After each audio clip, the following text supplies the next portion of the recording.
iniziamo. We begin our discussion.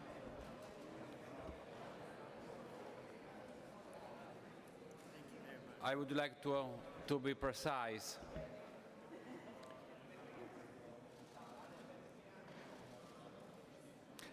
Other personality will arrive.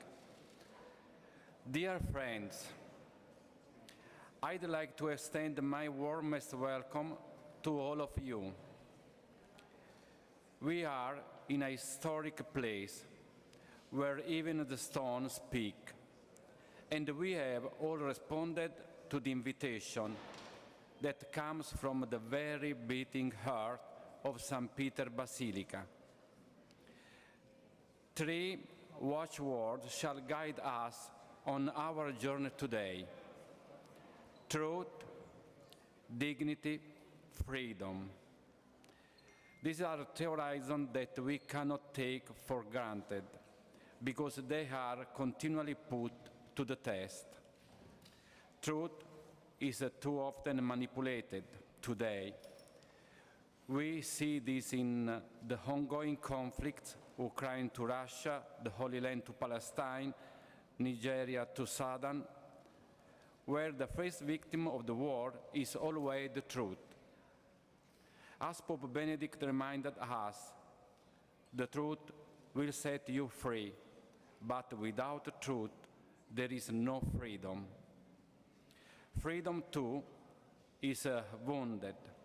In too many countries around the world, journalists are silenced, persecuted, even assassinated.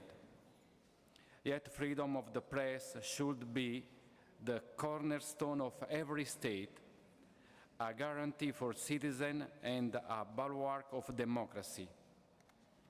The data is disheartening. I am thinking of China, the world's second economy, where there is no free press.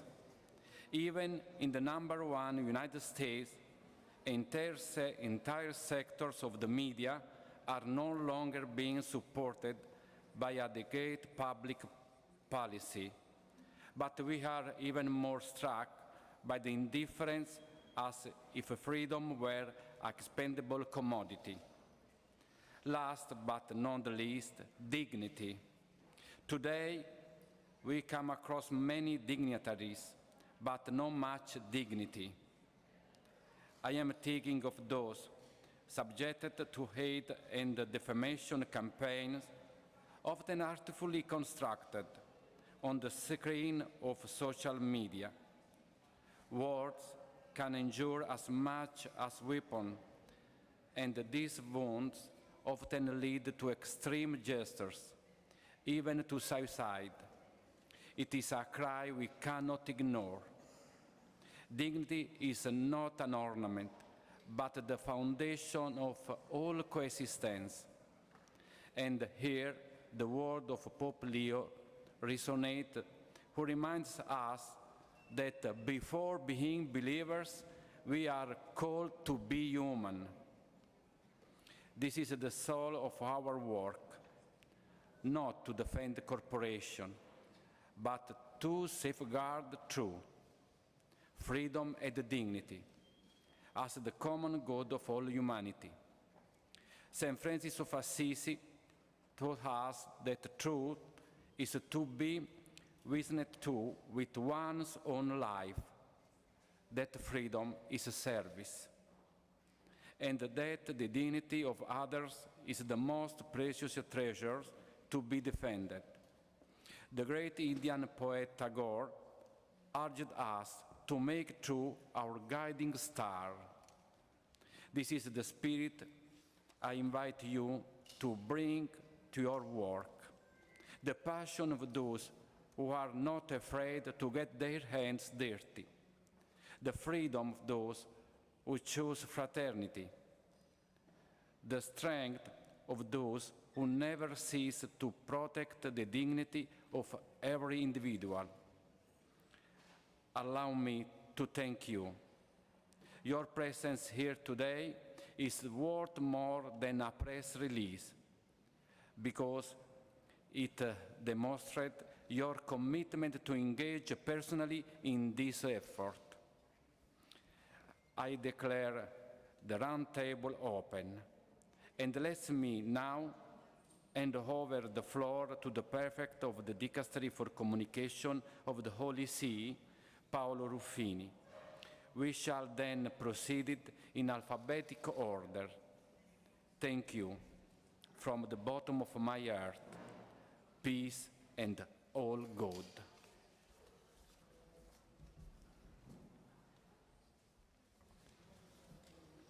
Thank you, Father Enzo, and thank you for having organized this meeting that highlights the central role of information in shaping our future.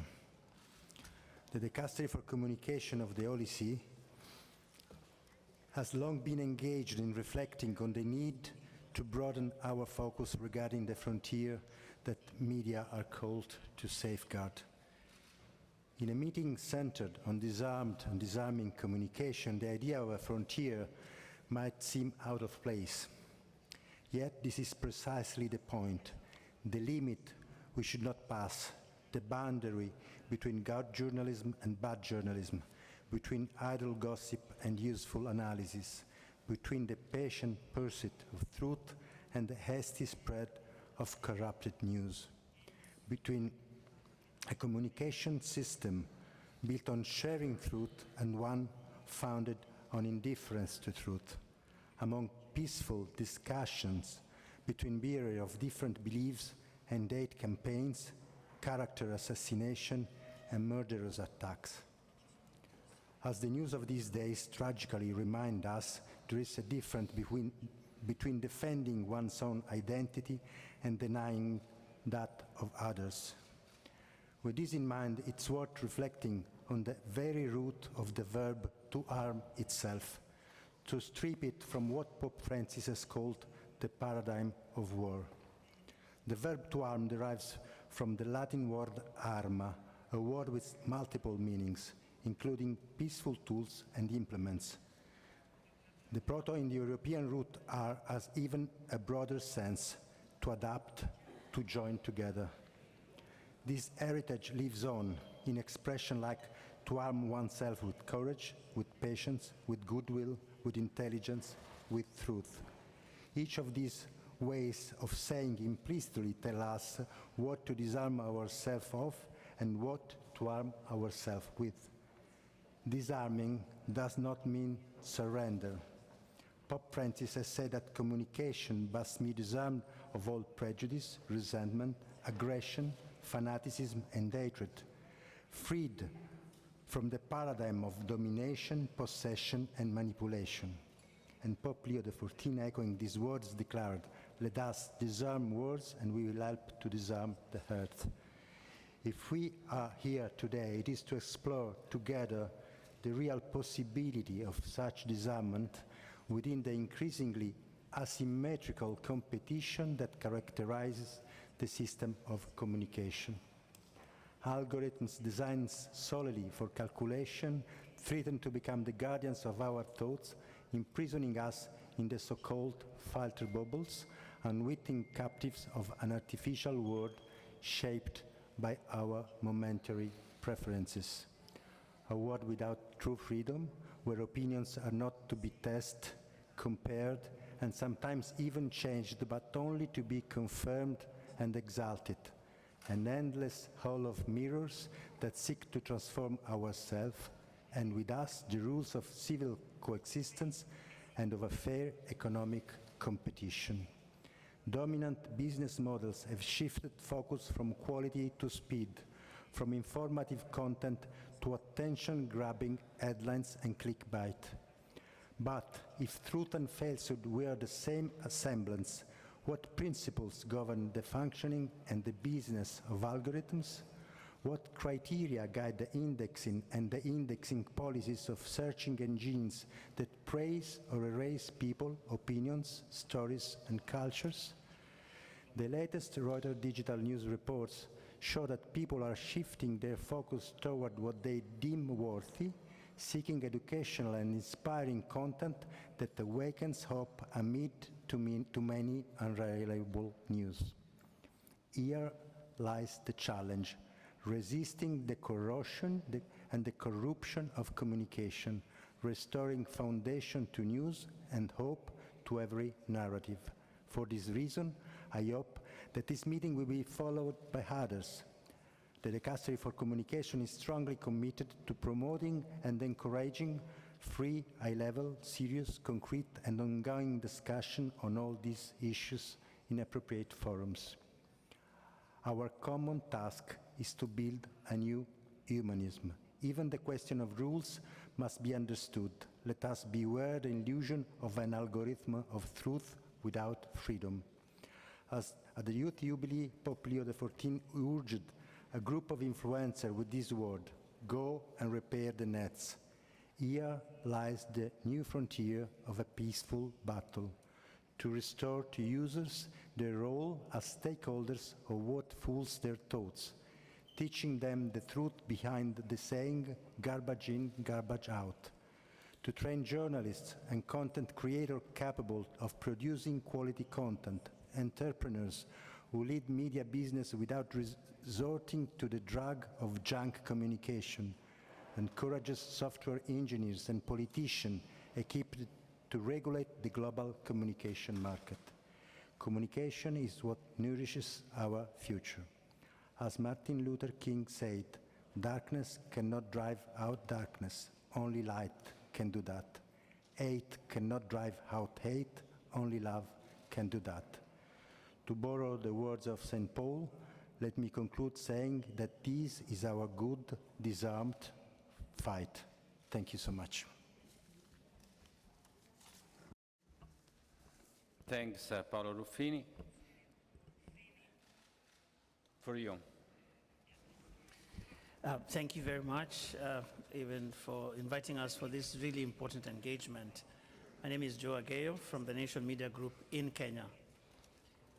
Distinguished colleagues, in Africa we often say, umuntu ngumuntu ngabantu. This is a phrase from Southern Africa which is replicated across different cultures on the continent, and it loosely translates to persons depend on persons to be persons. Or simply put, a person is a person through other persons. This is Ubuntu, the deep universal truth that my humanity is bound with yours, that my dignity is incomplete without your dignity, and my freedom is hollow if yours is denied. This profound philosophy also holds that my truth is diminished if yours is silenced. The late Archbishop Desmond Tutu put it even more simply: we cannot be fully human alone. So today, as we gather here to reflect on journalism with a human face, for that is what it is, I dare say that we are not merely seeking to rethink our profession at a challenging time. Rather, we are here to reflect on a way of being, a way of speaking and writing, and of posting, if I may add, that recognizes our interdependence, that uses words not to wound but to weave us together, not to inflame but to inform, not divide but build towards a more perfect human fraternity. This, I must admit, is easier said than done. We meet at an unprecedented time in human existence. Many of you would know this, because for the first time we have at our disposal the tools that can create and spread words faster than even thought itself. Powered by rapidly advancing AI technologies, these tools can inform, inspire, and connect people across the globe in mere seconds. Yet the same tools have immense power to mislead, misinform, and magnify division with equal force. Disinformation, turbocharged by algorithms, has become a new weapon of our age. It entrenches polarization, fuels suspicion, and leaves little room for listening or compromise. In this new reality, speech is routinely curtailed by social censure. Those who differ are silenced or cancelled, and the fragile space for agreement and societal harmony is narrowing very fast. What then is our role as journalists in this tempestuous information age? How can we be the modern-day balm of Gilead, or as the Holy Father asked this afternoon, where are we? Now, 3 guiding lights have been laid on the table: dignity, freedom, and truth. Now, to me, dignity means ensuring that every story that we tell honors the humanity of its subjects, especially the marginalized, the poor, the displaced, and the unheard. And we don't have a shortage of that in the world today, because to deny them voice is to deny their very existence. Freedom, on the other hand, reminds us that journalism must remain independent of all forms of capture, and that threat is real today. Because freedom of expression is the guarantor of all the other freedoms in the world.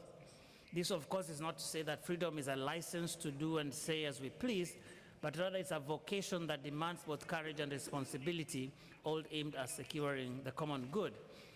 And finally, truth requires us to verify, to listen, and where necessary, to correct ourselves with speed and honesty. This calls for rigor, transparency, and humility, all of which are the core of the Ubuntu philosophy. So I think that as we reflect on this, we can begin somewhere. We can begin a conversation on how to ensure that our newsroom guidelines start to replace violent metaphors with language of respect and peace. We can start holding, or continue at least, sessions with communities so that journalism does not only speak, but begins to hear as well. And then we can also commit to stories that bring together divided groups and foster dialogue across fault lines, because we don't necessarily need agreement, but at least dialogue is important. Like they say here, we cannot afford to play music while Rome burns. The famous Nobel laureate in my country, Wangari Maathai, reminds us of the little hummingbird who played his small part and saved the jungle from a raging fire. We must choose action over inaction, ladies and gentlemen, because as I mentioned, the very fabric of our society is now at stake. Let us remember that in telling the story of others with dignity and truth, we are indeed telling the story of ourselves. And that is Ubuntu. I thank you. Thanks, Ngoy Joy. And now Agnes Simona, Italian Television, RAI, Member Executive Board, EBU. Grazie. Per me è un grande onore essere qui a portare a nome della RAI, la più grande azienda culturale italiana e importante motore dell'industria dell'audiovisivo, il mio contributo alle autorevoli riflessioni di questo incontro. Ci viene chiesto di ragionare sul disarmare le parole per disarmare il mondo e io credo che per raggiungere un obiettivo così ambizioso in questo momento storico così difficile sia necessario partire da una parola che a mio parere deve essere il faro di chi, come la RAI, fa comunicazione e informazione. La parola servizio, letta nel suo senso etimologico più profondo, evidentemente. Essere al servizio di una comunità, fornire gli strumenti per interpretare correttamente la realtà nella quale viviamo, rappresentarne la ricchezza delle diversità, tutelare le fragilità dei soggetti più deboli e, per restare in tema, accettare la sfida della costruzione di una fraternità per riconoscersi e accettarsi tutti. Mi rendo conto che non è facile, ma accettare questa sfida significa riconoscere il valore della dignità della persona come unica e irripetibile e significa cercare di proporre un'offerta che sappia parlare una pluralità di linguaggi, linguaggi che dall'informazione all'intrattenimento, all'approfondimento, al cinema possano raggiungere un pubblico il più vasto possibile e intercettare i gusti e le preferenze di una platea molto variegata da un punto di vista socioculturale e geografico, quindi dobbiamo essere inclusivi e non esclusivi. Con questi concetti non voglio intendere che il servizio pubblico italiano sia perfetto o che non risenta del peso del dato d'ascolto, ma credo fermamente che questi siano i valori fondanti dell'essere servizio che dobbiamo perseguire con forza e determinazione. La nostra Costituzione assegna un ruolo fondamentale alla libertà di informazione e di espressione. Ma non c'è vera libertà di informazione se non si rispettano due concetti. Per noi, broadcaster di servizio pubblico, italiani in particolare, sono fondamentali la qualità e il pluralismo. Qualità che diventa autorevolezza e pluralismo come dovere di dare voce a tutti al di là delle appartenenze e soprattutto di dare voce a chi non ha voce, senza perdere di vista che il fine ultimo di chi fa informazione per il servizio pubblico non è compiacere, ma informare correttamente il suo pubblico, rappresentare e raccontare il Paese quindi in modo corretto e veritiero, inclusivo, rendendo concreti il pluralismo anche attraverso una narrazione che faccia prevalere il confronto sullo scontro. Ecco, credo fermamente che la RAI debba continuare a perseguire il suo cammino, così come sta facendo, considerando il servizio pubblico strumento di coesione sociale, di crescita culturale e di rispetto reciproco. Grazie. Grazie Simona. Prende la parola Dima, Al-Khatib Dima, Director of Al Jazeera, Qatar.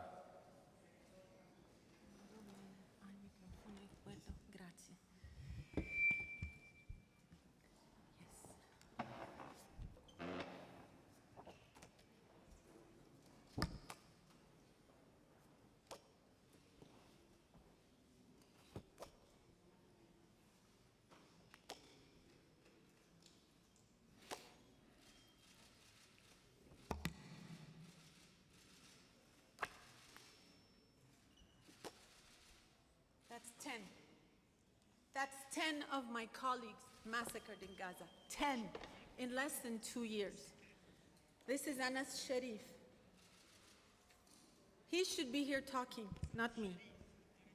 I'm going to read part of his will to you, because this is, for me, the message of humanity. This is my will and my final message. If these words reach you, know that Israel has succeeded in killing me and silencing my voice.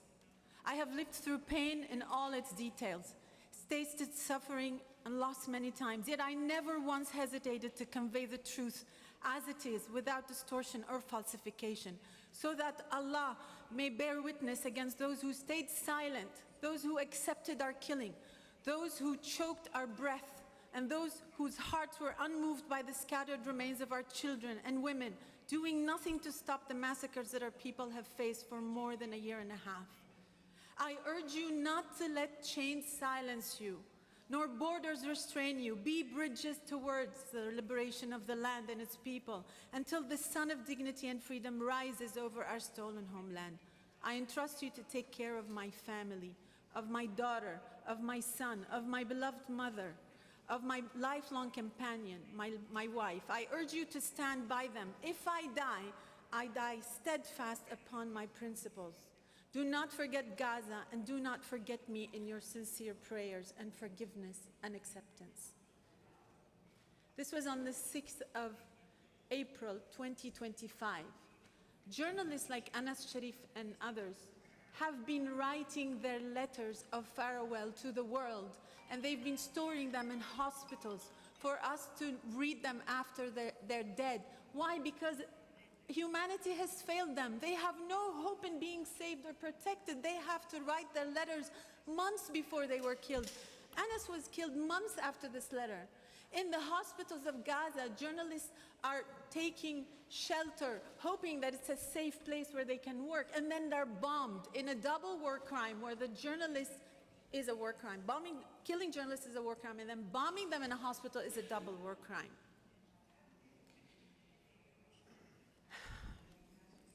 How many of you here had to write a farewell letter doing their jobs?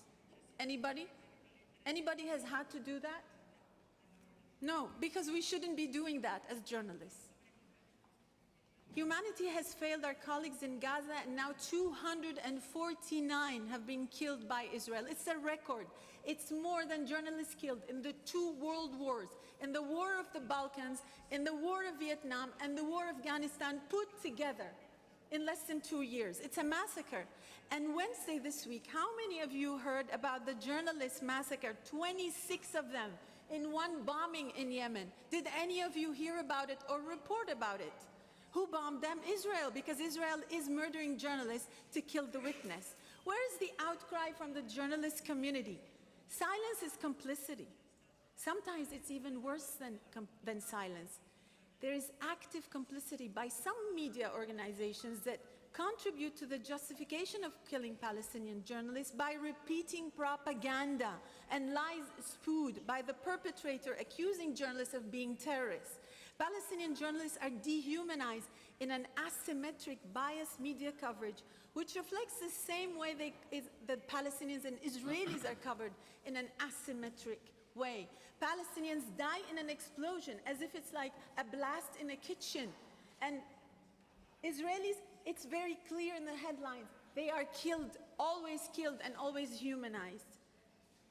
Luckily, humanity always rises. People are sailing to Gaza as we speak. People are taking to the streets to speak up. Luckily, there is humanity in those people, fraternity, solidarity, and hope. So fellow journalists, our responsibility is clear: to practice journalism with a human face, to protect dignity, not destroy it.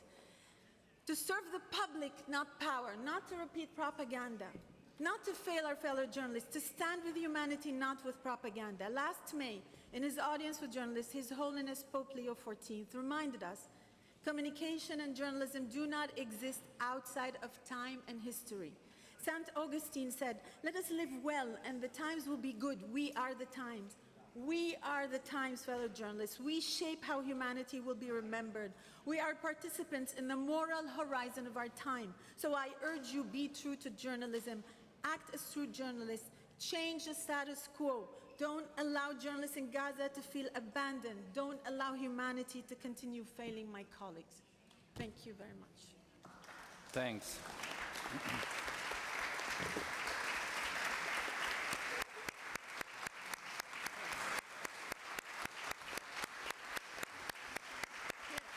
This is to them. This should be to them.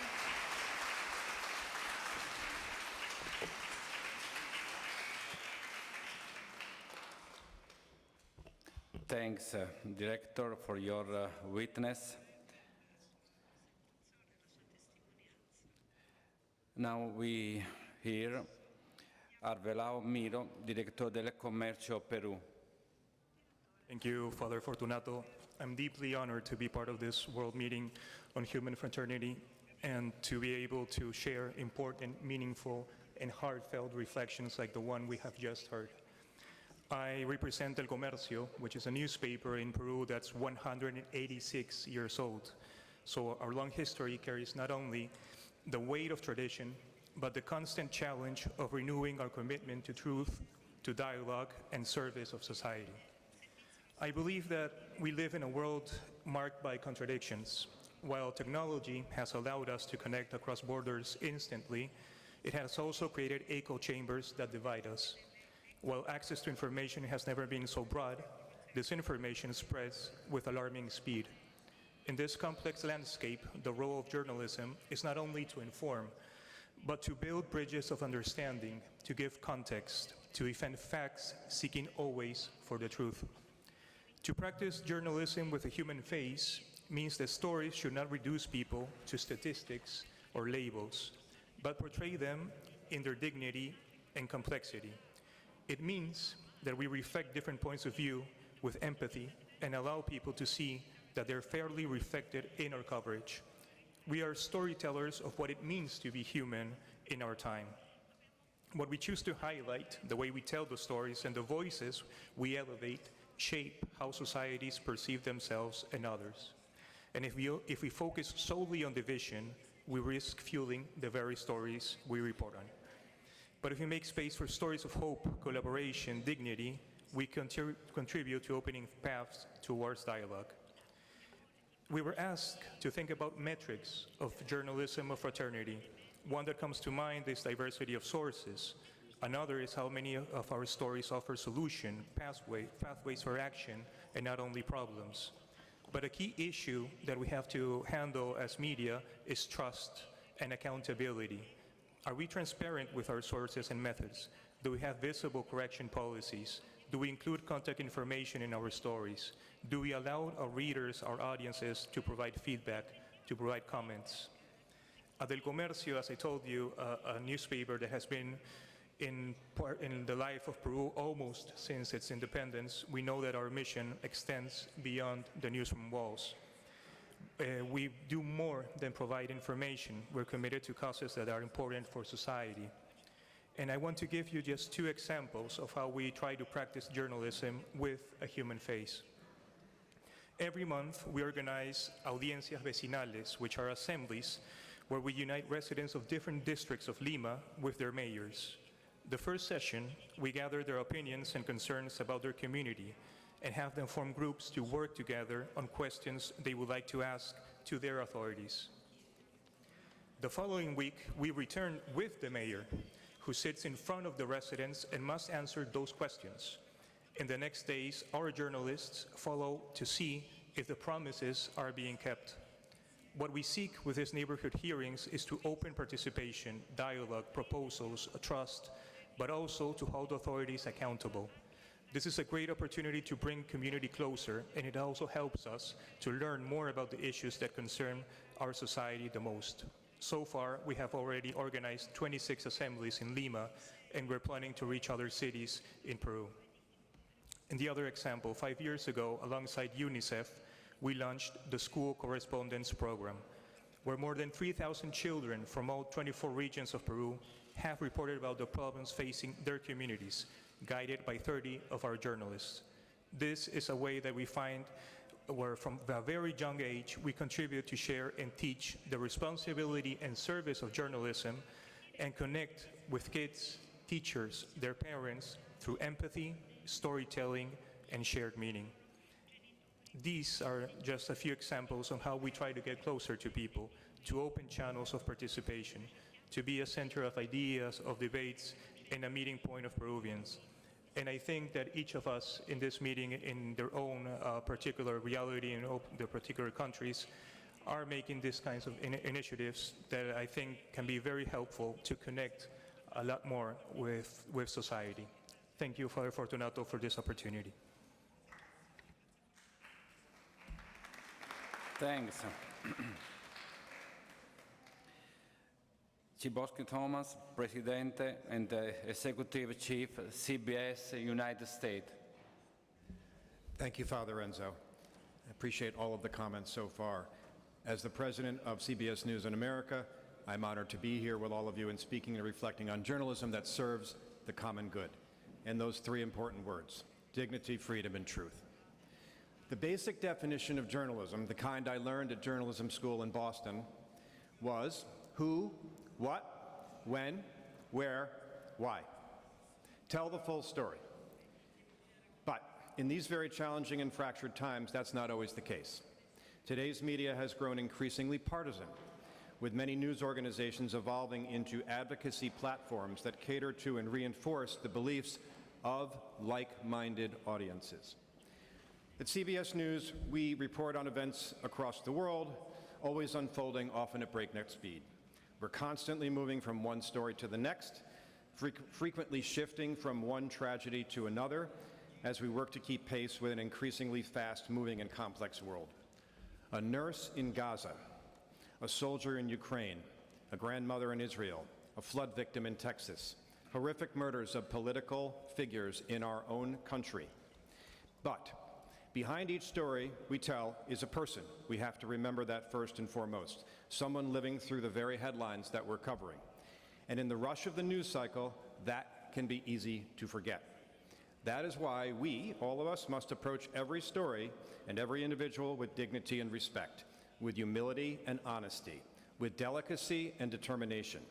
Because how we tell the story matters just as much as the story we choose to tell. The truth and facts are essential, but they're not enough on their own. We must deliver them with compassion and an open mind, with clear eyes that see each story objectively and a determination to report without agenda. And now, we all know we face the added challenge, navigating this world shaped by AI and deepfakes and an overwhelming flood of misinformation.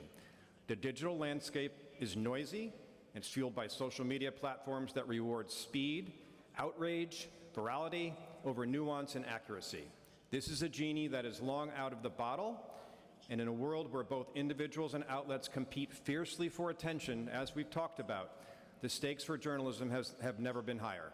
In this environment, the question is no longer just how we stand out, but what do we stand for?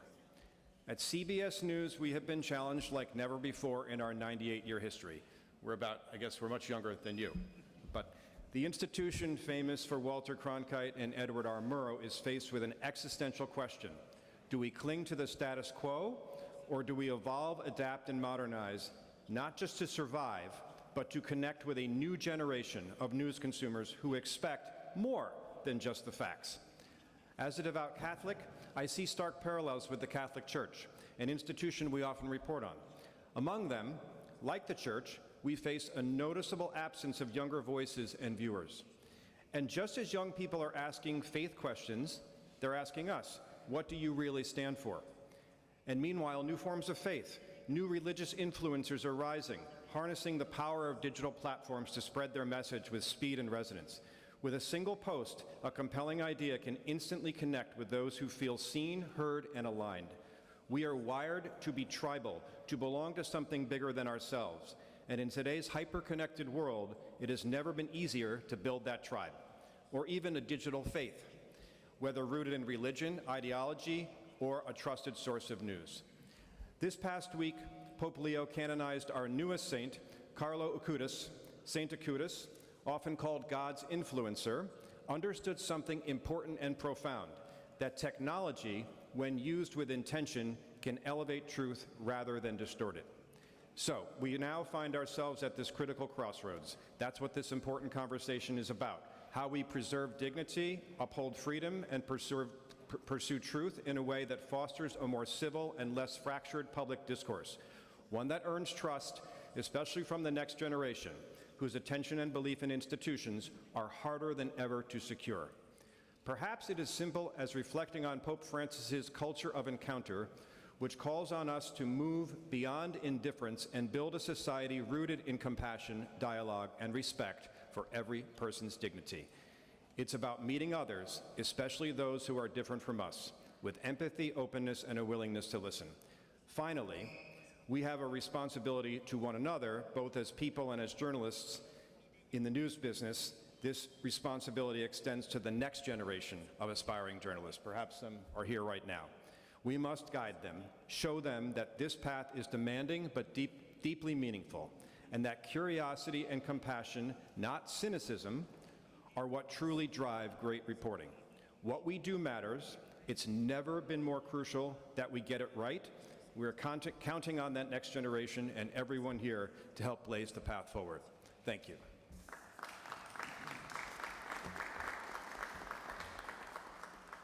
Thanks, Presidente.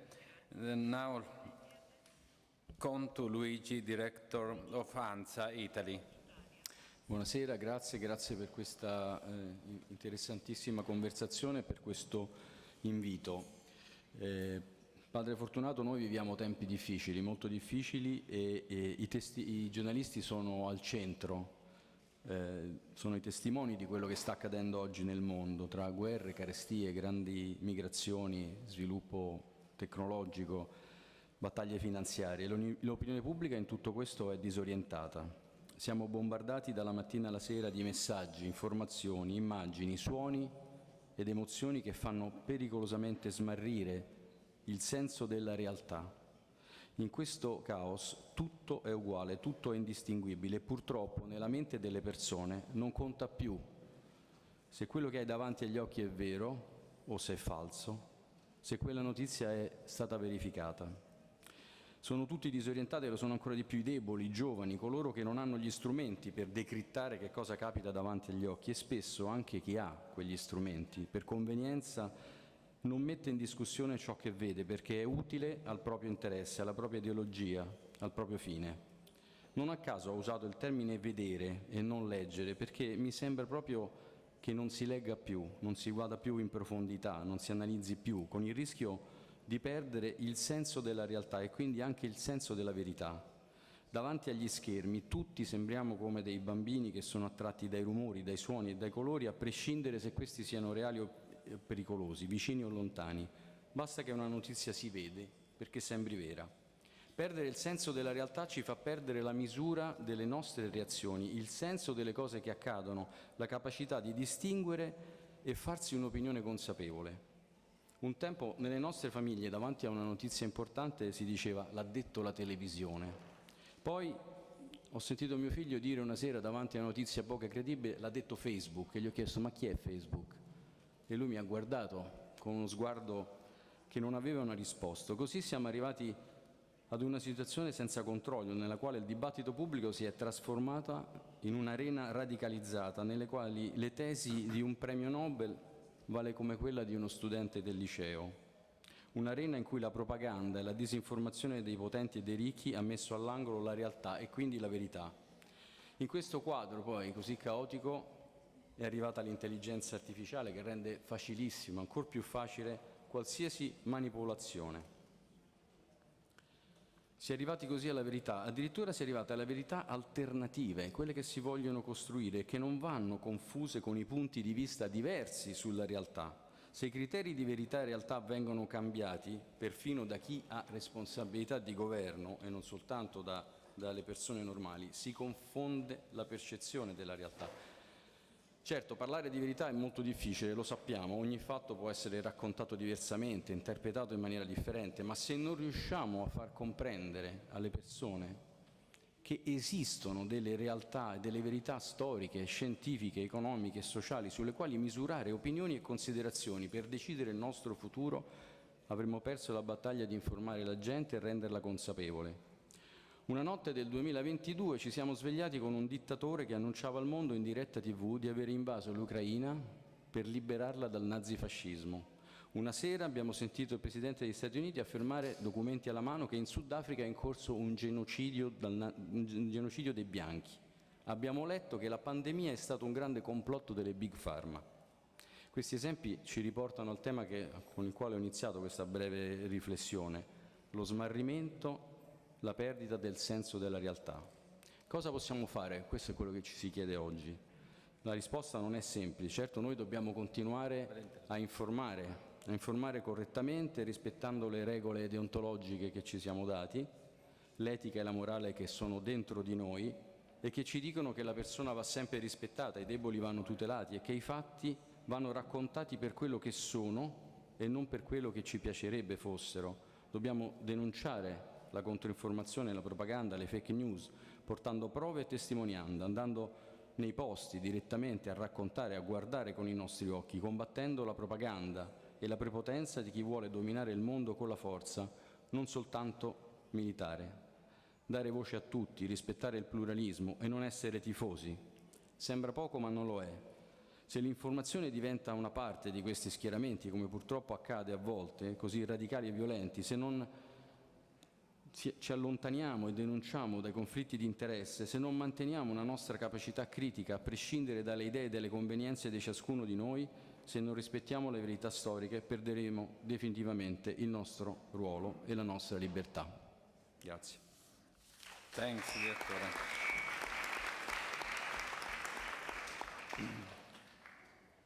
Thanks. De Villa Sergio, Editor-Chief, Folha de São Paulo, Brasile. I am seeing that the time is good. Okay. Continue. We can continue. Thank you, Father Enzo, for putting together this very important meeting. First, let me say that it is an honor to share this table with all colleagues, but especially with Maria Ressa, Peace Nobel Prize winner in 2021. I like to think that when she was awarded, the whole professional journalism was awarded. Secondly, my solidarity to the colleague of Al Jazeera Qatar, Mrs. Al-Khatib. As journalism, I believe that we share your pain. When a journalist dies, the whole profession suffers. Dear colleagues, ladies and gentlemen, journalism may feel like a modern profession, but its core values are as old as the scripture. In the Bible, we read, You will know the truth, and the truth will set you free. That is journalism's mission, to seek and to communicate the truth. Another verse tells us, do not bear false witness against your neighbor. That is fact-checking, long before the age of fake news. And still another, open your mouth for the mute, for the rights of all who are destitute. That is giving voice to the voiceless, the very heart of reporting. Even Paul once said, woe to me if I do not announce the good news, a reminder that informing others is not just a task, but a duty. These ancient words echo the mission of journalism today, to defend dignity, to uphold freedom, and to tell the truth. And yet, we live in an age when words can wound as much as weapons. We have seen falsehoods travel faster than facts, and slogans shouted louder than dialogue.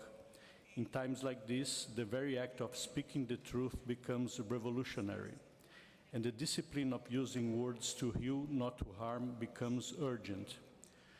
This world meeting on human fraternity asks a profound question. What does it mean to be human today? The answer, I believe, begins with how we use words.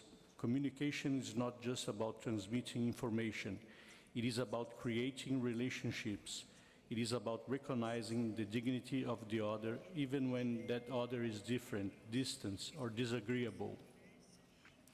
Dignity, freedom, truth, three words that should be the compass of information in our century. Dignity because every human being has value, always and in every circumstance, as the late Pope Francis reminds us. In that sense, journalists should resist the easy way of reducing people to stereotypes or enemies. It reminds us that behind every statistic there is a story, behind every headline, a human life. Freedom, because without free voices, societies fall silent under the weight of fear. Freedom of expression is not only the right to speak, it is also the responsibility to listen to those without microphone, without platform, without power.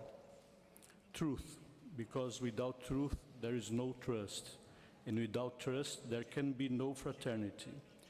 Truth today is fragile, often drowned in propaganda or in algorithms of profit. Yet it remains resilient, waiting to be uncovered by honest reporting, by courageous testimony, by the humble act of verifying and telling it as it is. Yesterday in Brazil, former President Jair Bolsonaro was sentenced to prison. The Brazilian press covered the truth. A trial was held and justice was done.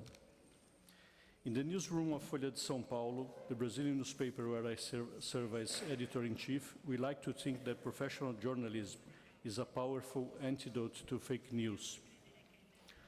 Fraternity in communication is not a naive concept. It does not mean hiding conflicts. It means facing them without hatred, exposing injustice without dehumanizing, criticizing power without destroying the possibility of dialogue. Words that disarm are words that refuse to mirror the violence they describe. In journalism, we often say that news is the first draft of history. If that is true, then we must ensure this draft is written with dignity, freedom, and truth. Otherwise, history itself risks being armed with lies. The intention of this meeting reminds us that fraternity is both a gift and a task. It becomes visible when it generates new forms of solidarity. That solidarity begins with language, when you choose a word that heals instead of a word that hurts. So let us commit ourselves as journalists, communicators, citizens to use words that disarm, because only then can our conversations become what they are meant to be. Not battlegrounds of opinion, but meeting grounds of humanity. Grazie, thank you.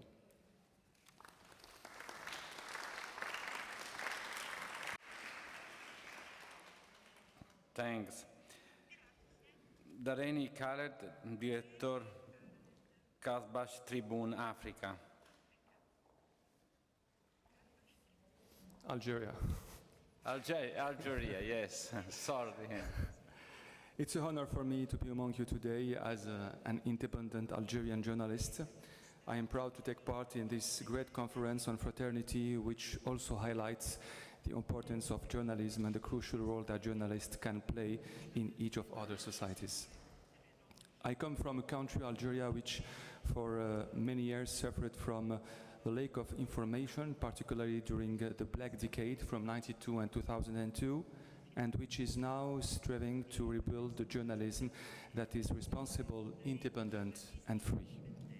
I myself paid a heavy price for my freedom in 2020 and 2021 when I was among the journalists who covered the Iraq protests that began in February 2019. I'm proud to represent many of my fellow male and female colleagues who fight every day for a free and independent press. Our role as journalists today is, of course, to fight against false information, but it's also to be responsible toward all those who read us, watch us, and listen to us. Our mission as journalists is also to promote fraternity and friendship among peoples, even with those have harmed us in the past, as for example, for my country, Algeria, which endured 132 years of colonization. I had the honor in February 2017 to interview the French president who recognized that colonization was a crime against humanity. That interview reignited the debate of colonization and the need to ask for forgiveness. I believe it's also the journalist's duty to revive such debates, to enrich them with ideas, and ultimately to help bring about fraternity even after suffering. I also come from a Muslim country. This does not prevent us from being tolerant and showing understanding, including toward our Christian friends and brothers who have had a very important presence in Algeria, particularly through Saint Agostino, the family to which the current Pope belongs. I also speak to you today as a human, as an Algerian, and as a representative of Reporters Without Borders. And it's impossible not to mention the tragedy that have been affecting Palestinian journalists for the past 2 years in Gaza Strip. More than 200 of them have been murdered, making it the deadliest toll of journalists killed since the existence of our profession, more than during the 2 world wars and the Vietnam and Korean wars. My organization has filed 4 complaints with the International Criminal Court against Israel to ensure that the full truth is revealed about the death of all these journalists. We will never stop reminding everyone that targeting journalists is a war crime. It's to all my Palestinian colleagues that my through and prayers go out today. It's thanks to them and their sacrifice that we can still practice our profession today. Thank you.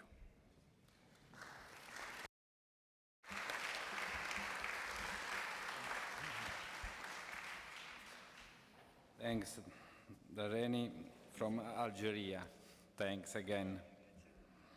Ellis Graham, Controller, BBC Audio, United Kingdom. Good, thank you. Thank you, Father Enzo. Dear friends, it's a great pleasure to be with you here in Rome today at this remarkable gathering of minds and voices and to represent the BBC. The BBC's official motto is "Nation shall speak peace unto nation." We chose it almost 100 years ago, but it's never been more relevant than it is today. Because for us, it's not a slogan, it's a vision. A belief that dialogue, understanding, and truth can cross borders, bridge cultures, and build peace. Information is no longer scarce. It's superabundant, overwhelming. But truth, trust, understanding, mutual respect, they're in shorter supply. At its best, information isn't noise, it's nourishment. It helps us to understand each other, to hold power to account, and to make good decisions which shape our lives and society for the better. The BBC exists to serve the public, we reach hundreds of millions of people every week in 40 languages. We do so with a commitment to impartiality, accuracy, and independence.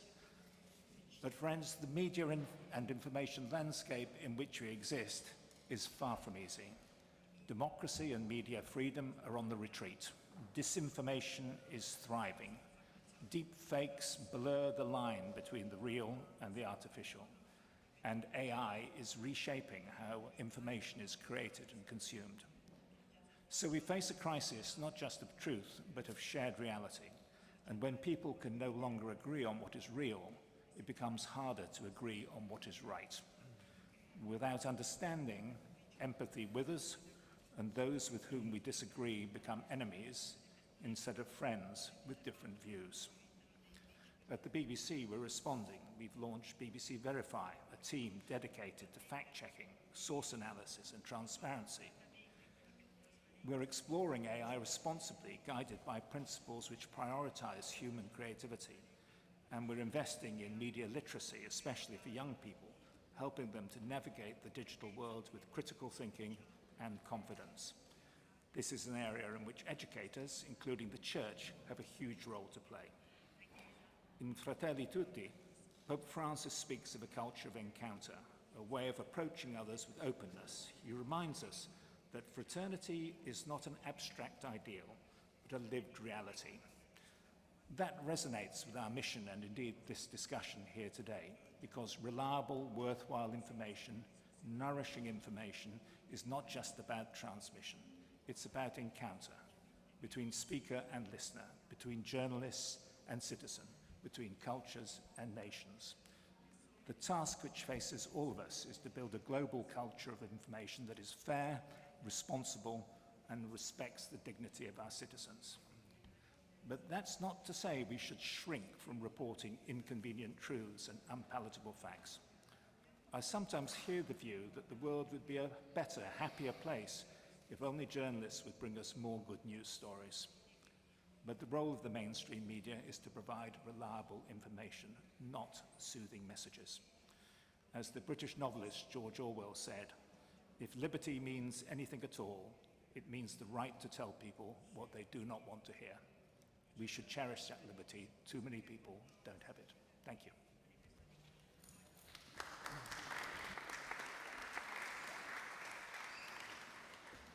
Thanks.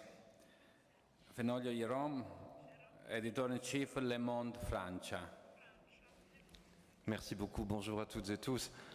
Le Monde, le journal que j'ai l'honneur de diriger depuis 10 ans, vient de fêter ses 80 années d'existence. Et on peut tout à fait résumer cette œuvre commune, ouverte par notre fondateur, Hubert Beuve-Méry, en reprenant un des mots-clés de votre invitation.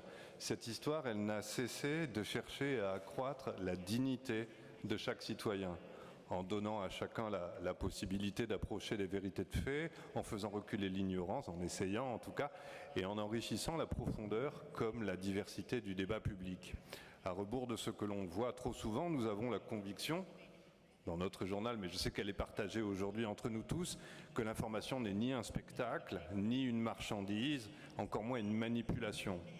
Je voudrais juste partir de notre histoire singulière, sans chercher à donner la moindre leçon à quiconque, pour tirer quelques enseignements qui puissent enrichir la réflexion commune que je vous remercie d'avoir lancée par cette initiative aujourd'hui. Partager avec vous des pratiques humbles qui ont la dignité comme horizon, la liberté comme condition et la recherche de la vérité comme discipline. Nous avons appris que cette vérité, au cours de notre histoire, elle se gagne à découvert.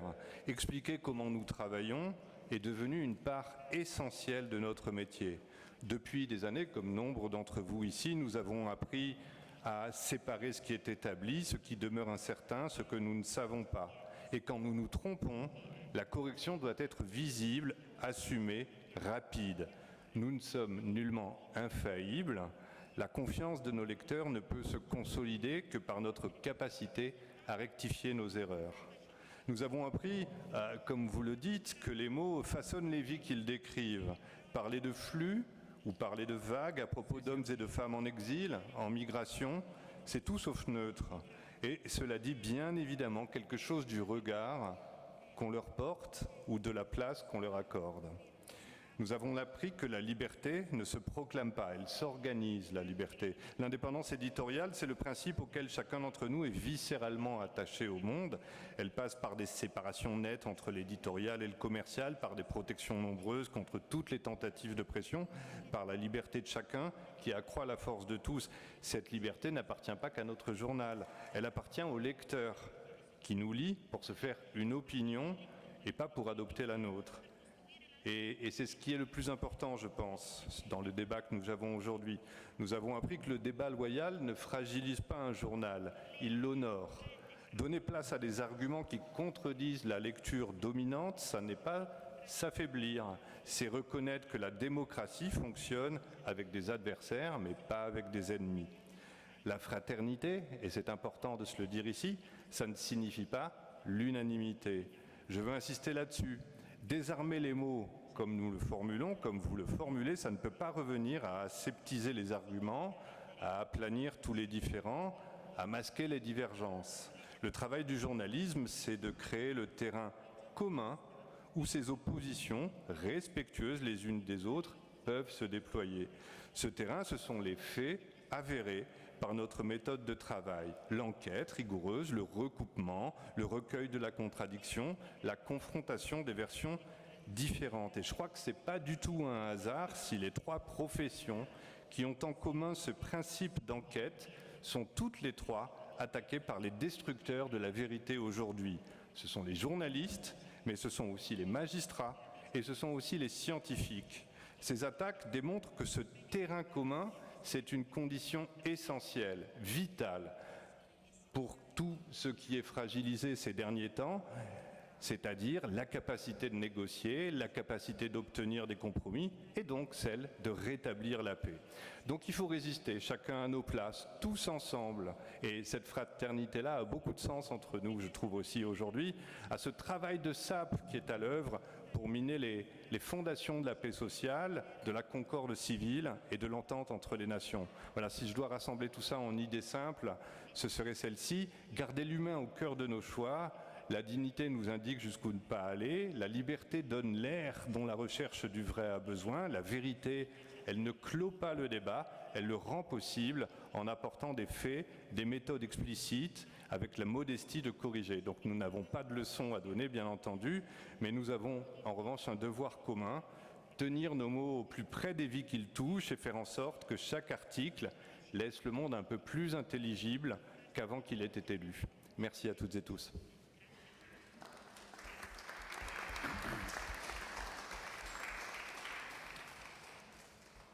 Thanks again.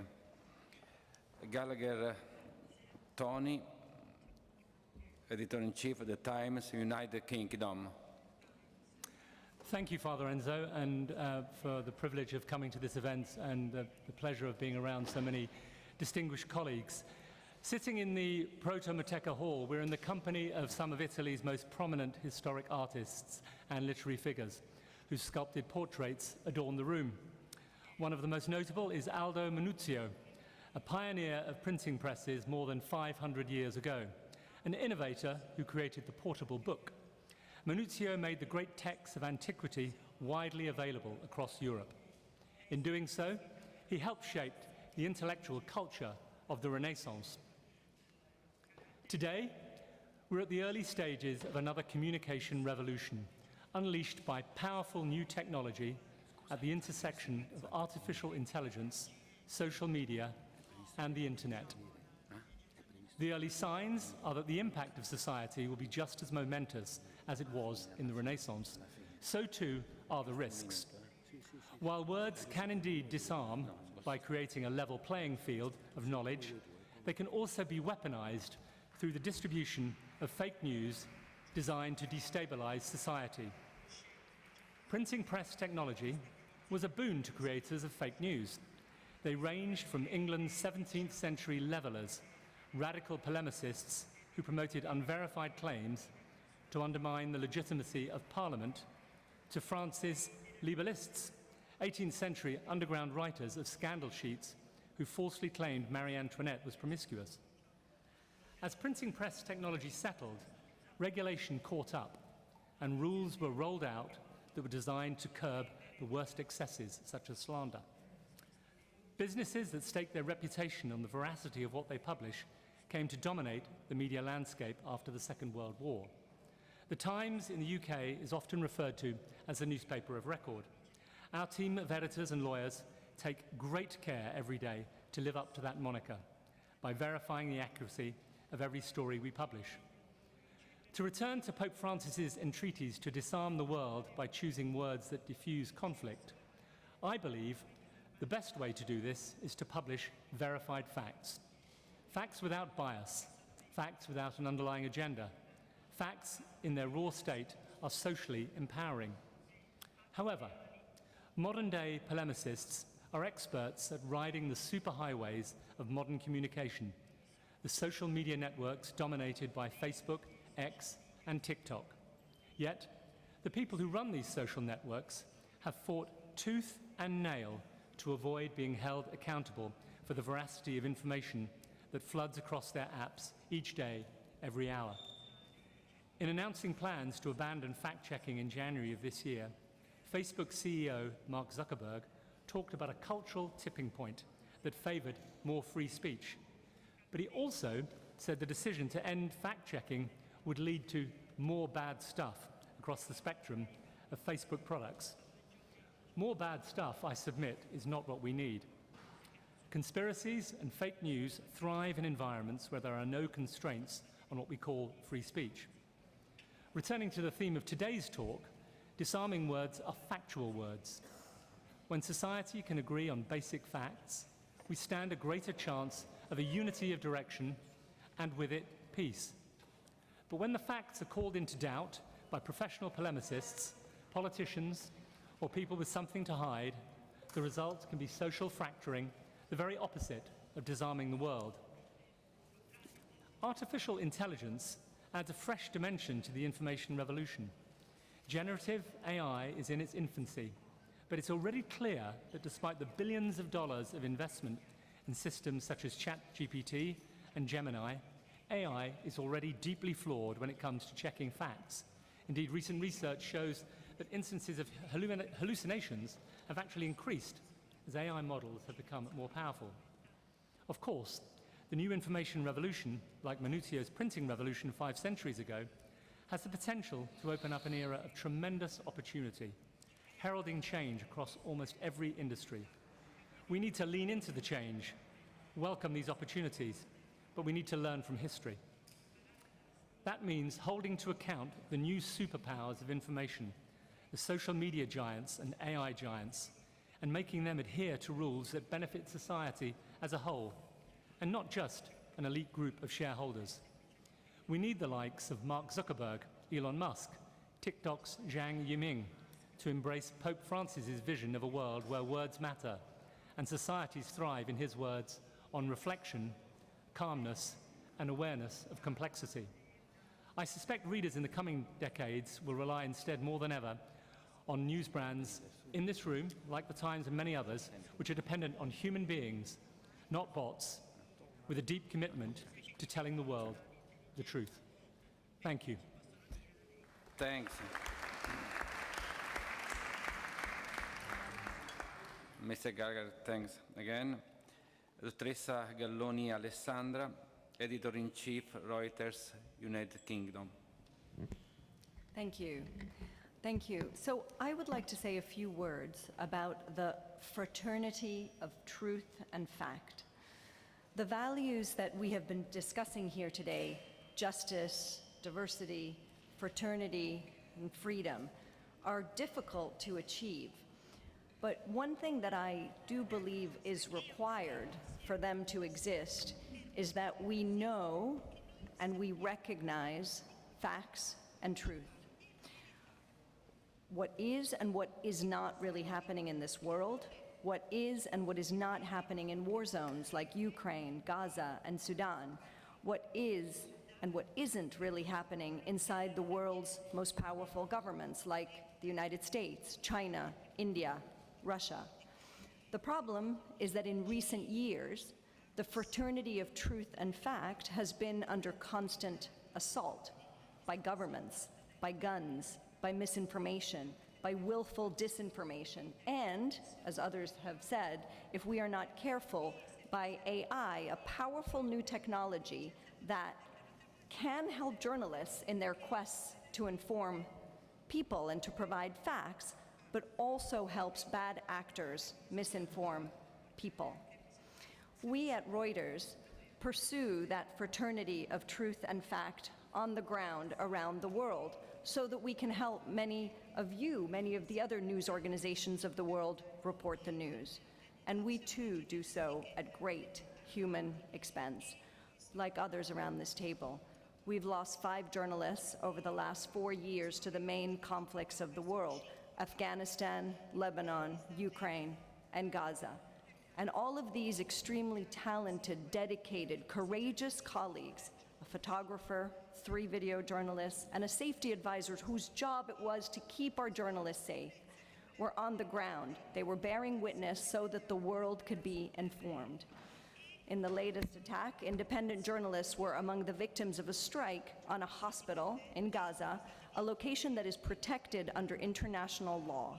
And they were present in their professional capacity doing critical work, bearing witness. We have demanded answers and accountability, and we won't stop asking until we get them. We are grateful to both Pope Francis, who paid tribute to journalists who have died or who have been jailed in the line of duty, and defending a free press and praising those in the media who courageously report, as he said, on humanity's wounds. And we're grateful to Pope Leo, who has called for the release of jailed journalists and referred to the, quote, gift of free speech and of the press. On our end, we need to keep defending our journalists, upholding the trustworthiness of our journalists and our journalism, demanding the continued protection of our right to bear witness, and pursuing this fraternity of truth and fact. Thank you.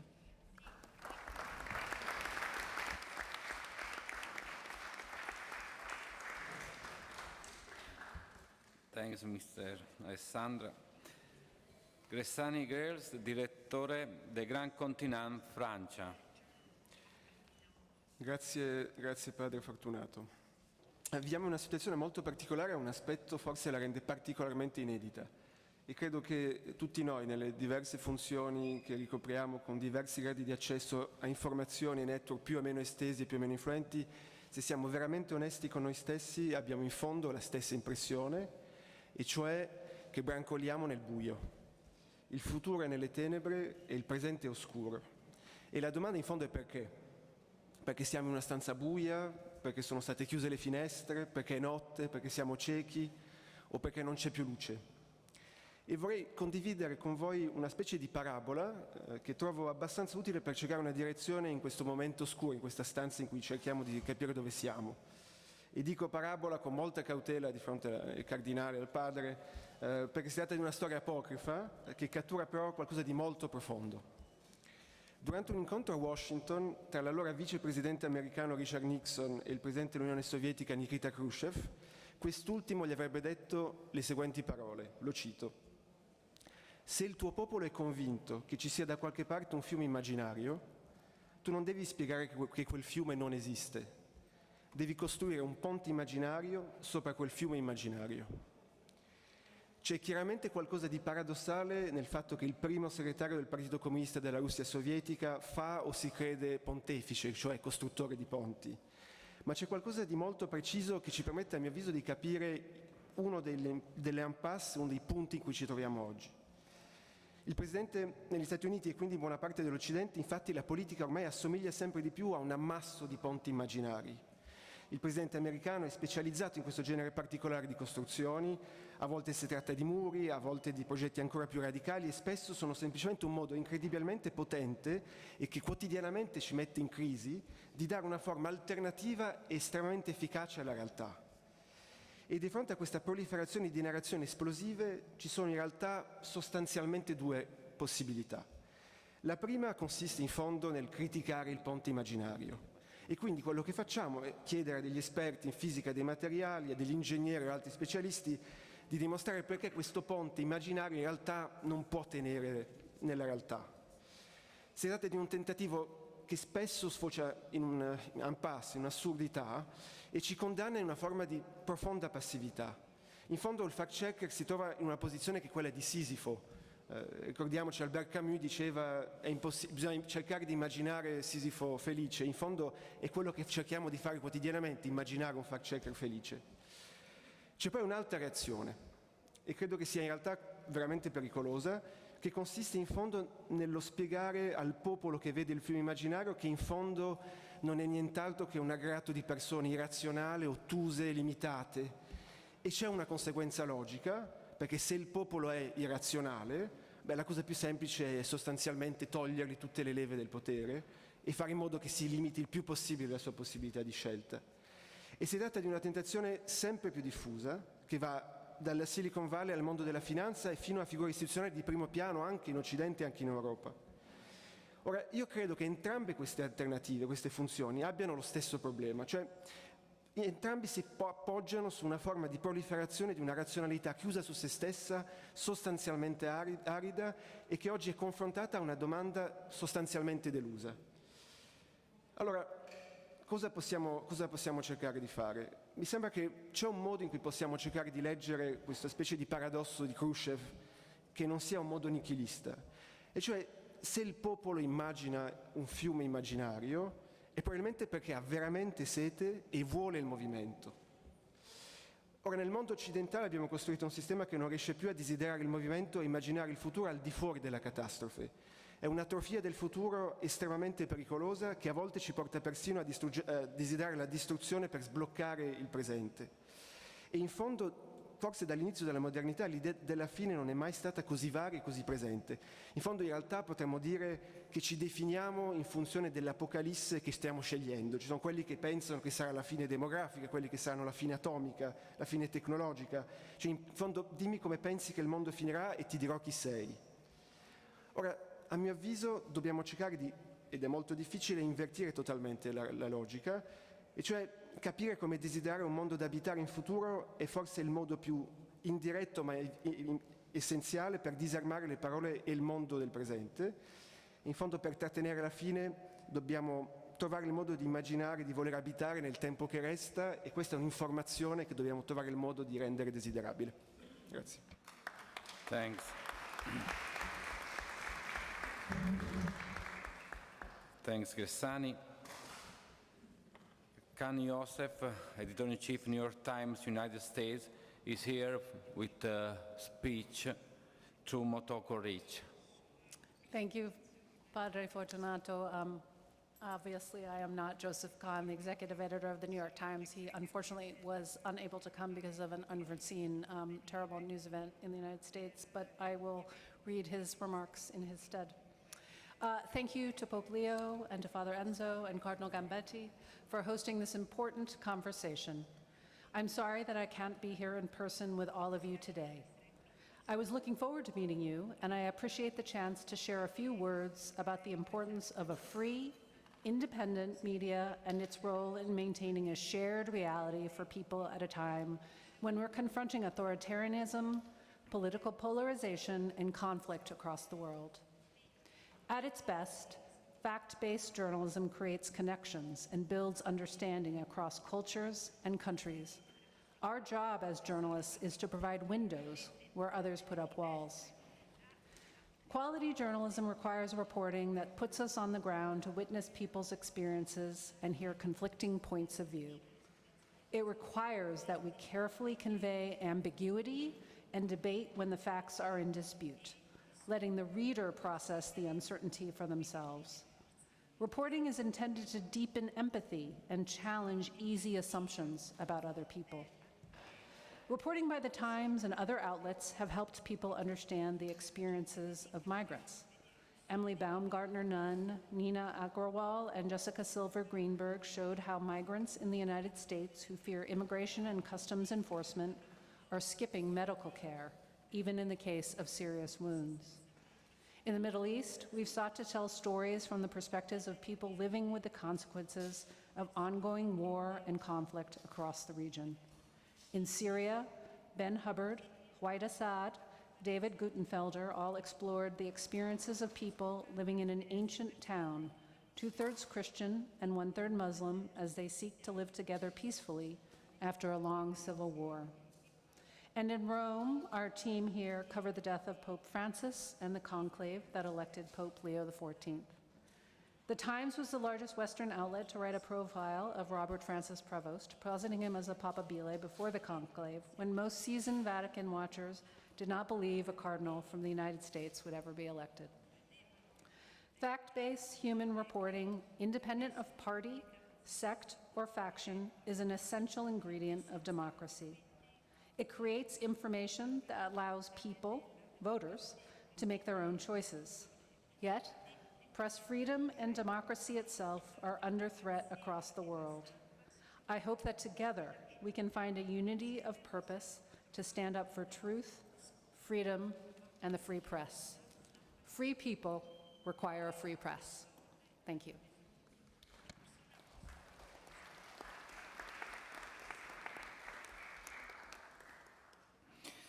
Thanks, dottoressa Motoko.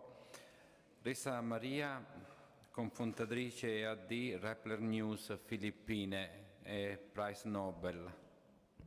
Father Enzo, thank you. Cardinal Cambetti, welcome. An atom bomb exploded in our public information ecosystem.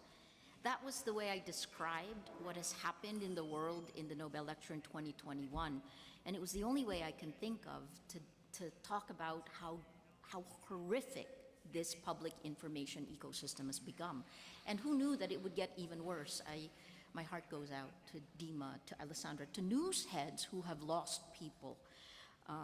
We are living through an information Armageddon where facts are under assault, truth is being murdered. This is, as my colleagues here, the news heads have said, the casualty is trust, making it impossible to communicate and to govern.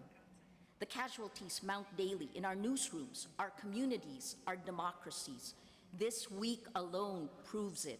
Citizens demanding an end to corruption face deadly violence in Nepal and Indonesia and trigger political realignment in the Philippines. Israeli strikes killing negotiators in Qatar. Russian drones shot down over Poland. Government collapsing in France. A conservative activist killed at an American university. These are not isolated incidents. They're symptoms of the systematic destruction of our shared public information ecosystem. When first social media and now generative AI exploit our biology for profit, inciting fear, anger, hate, rewarding the worst of who we are. I told Pope Francis, when lies spread faster, when lies spread 6 times faster, that's an MIT study from 2018, it actually goes against the 10 Commandments. It rewards the worst of who we are. These are weapons of mass destruction to our humanity. Their algorithms spread infection. The 3 sentences I've said over and over and over since 2016, I first said it in Silicon Valley. Without facts, we can't have truth. Without truth, we can't have trust. Without these 3, we have no shared reality. We can't begin to solve any problem, let alone the existential ones like climate change, right?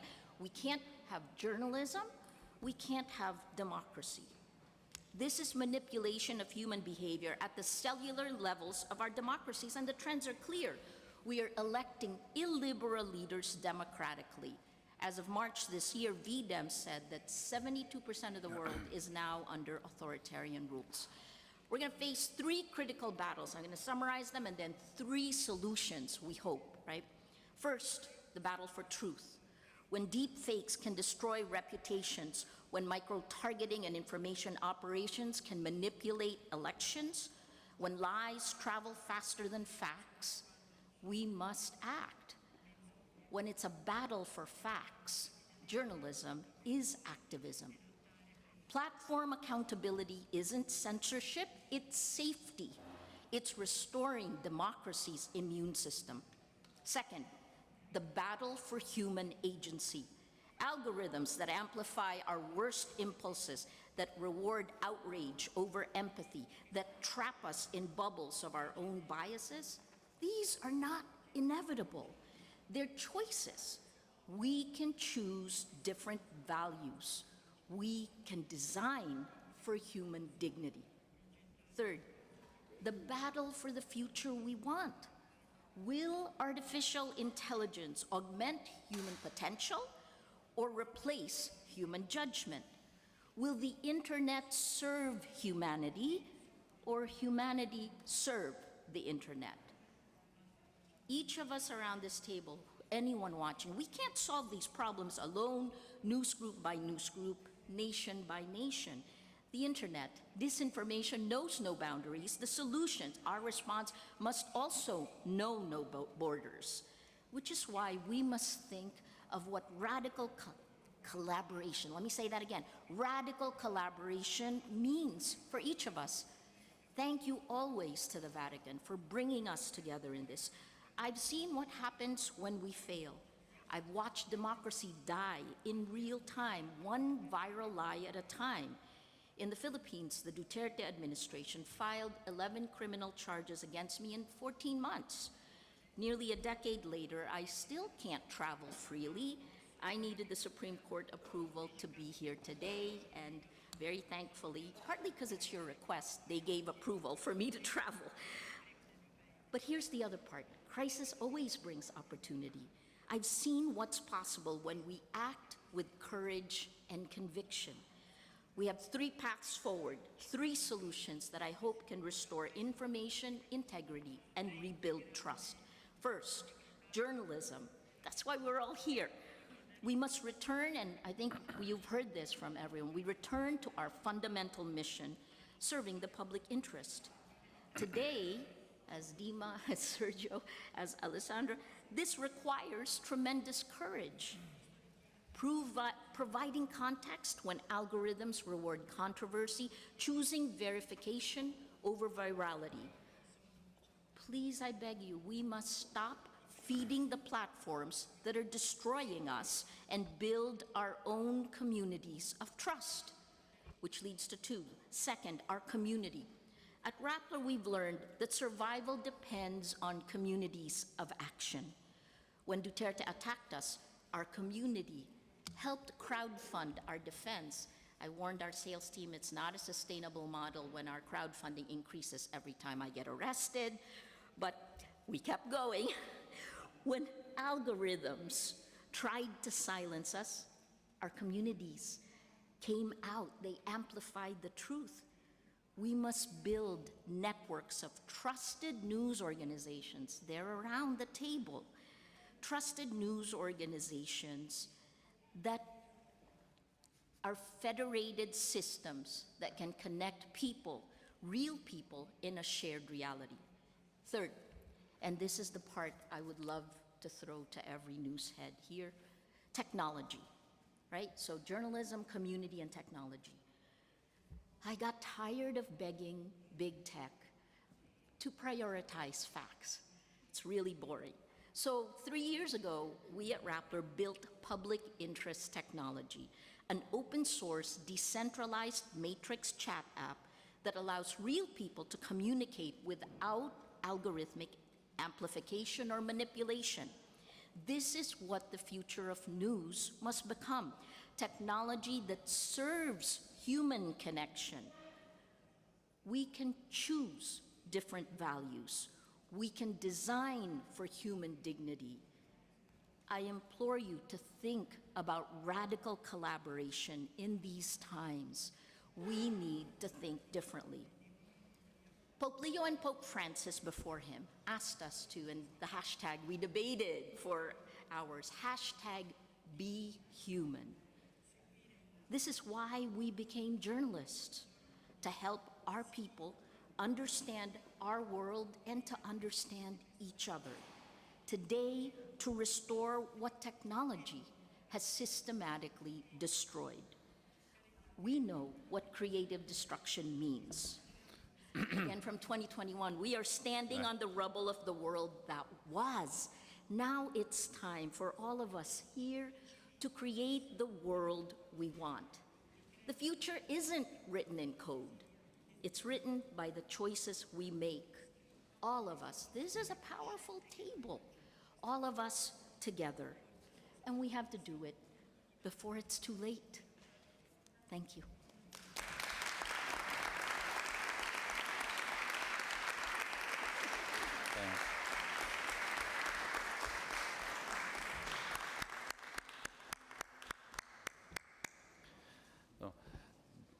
Just one moment now, because we have the Cardinal Gambetti here for one little great.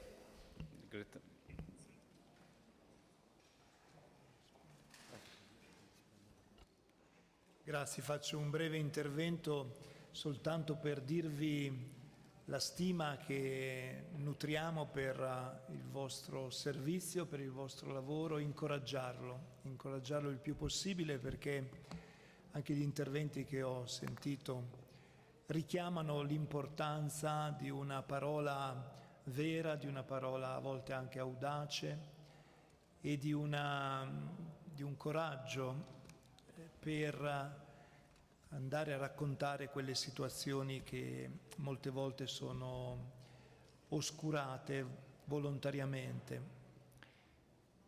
E in tal senso onore davvero a coloro che hanno anche sacrificato la vita per questo servizio all'uomo, in fin dei conti.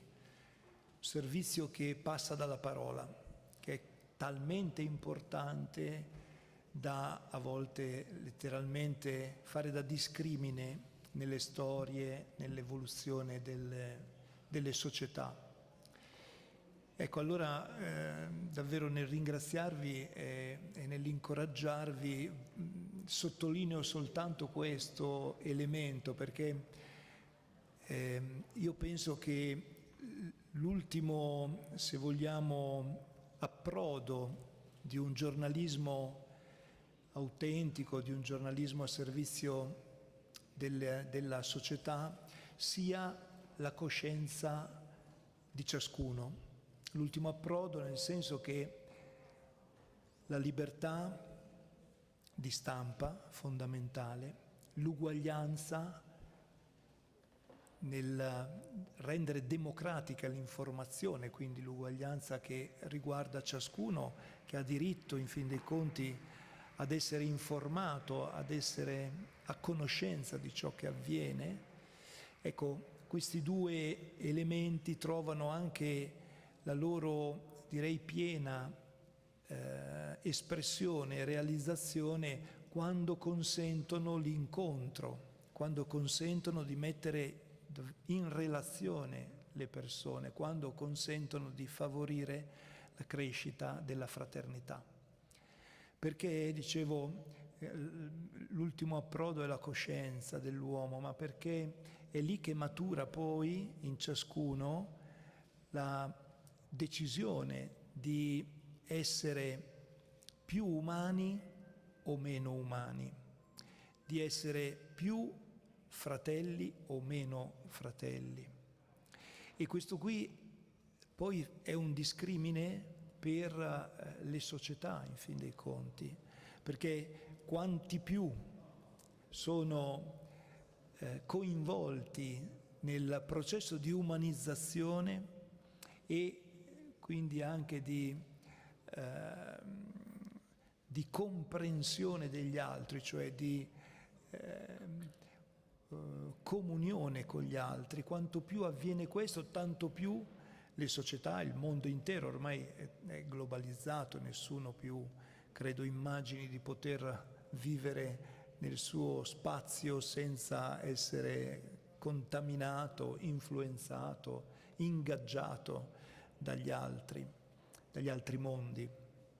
Dicevo, tanto più, ecco, questa comunità globale può far fiorire per il futuro una possibilità, ecco, di felicità, uno spazio di felicità.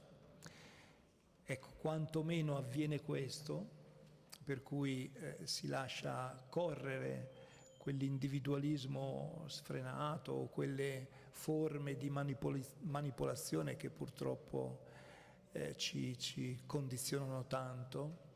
Quanto più si lascia che la tecnologia non venga usata come strumento, ma diventi in fin dei conti il fine della nostra attività, delle nostre attività, ecco, chiaramente il nostro futuro diventa scuro.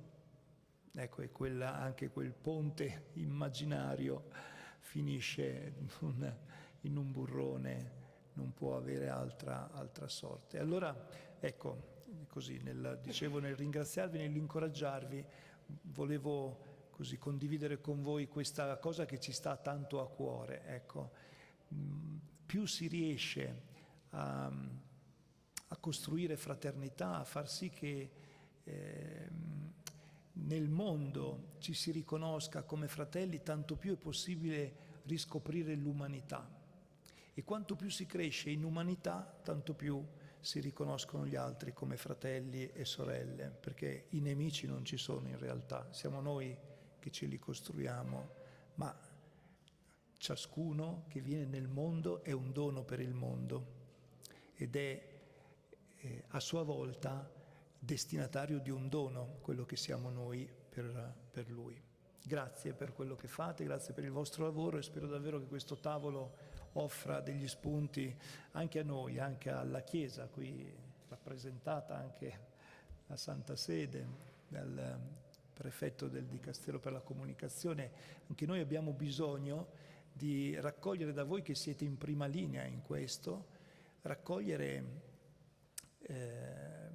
spunti, stimoli, aiutateci a conoscere perché abbiamo bisogno anche noi chiaramente di crescere lungo queste due dorsali, quello della fraternità e dell'umanità.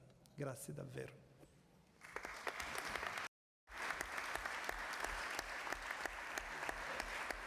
Senti.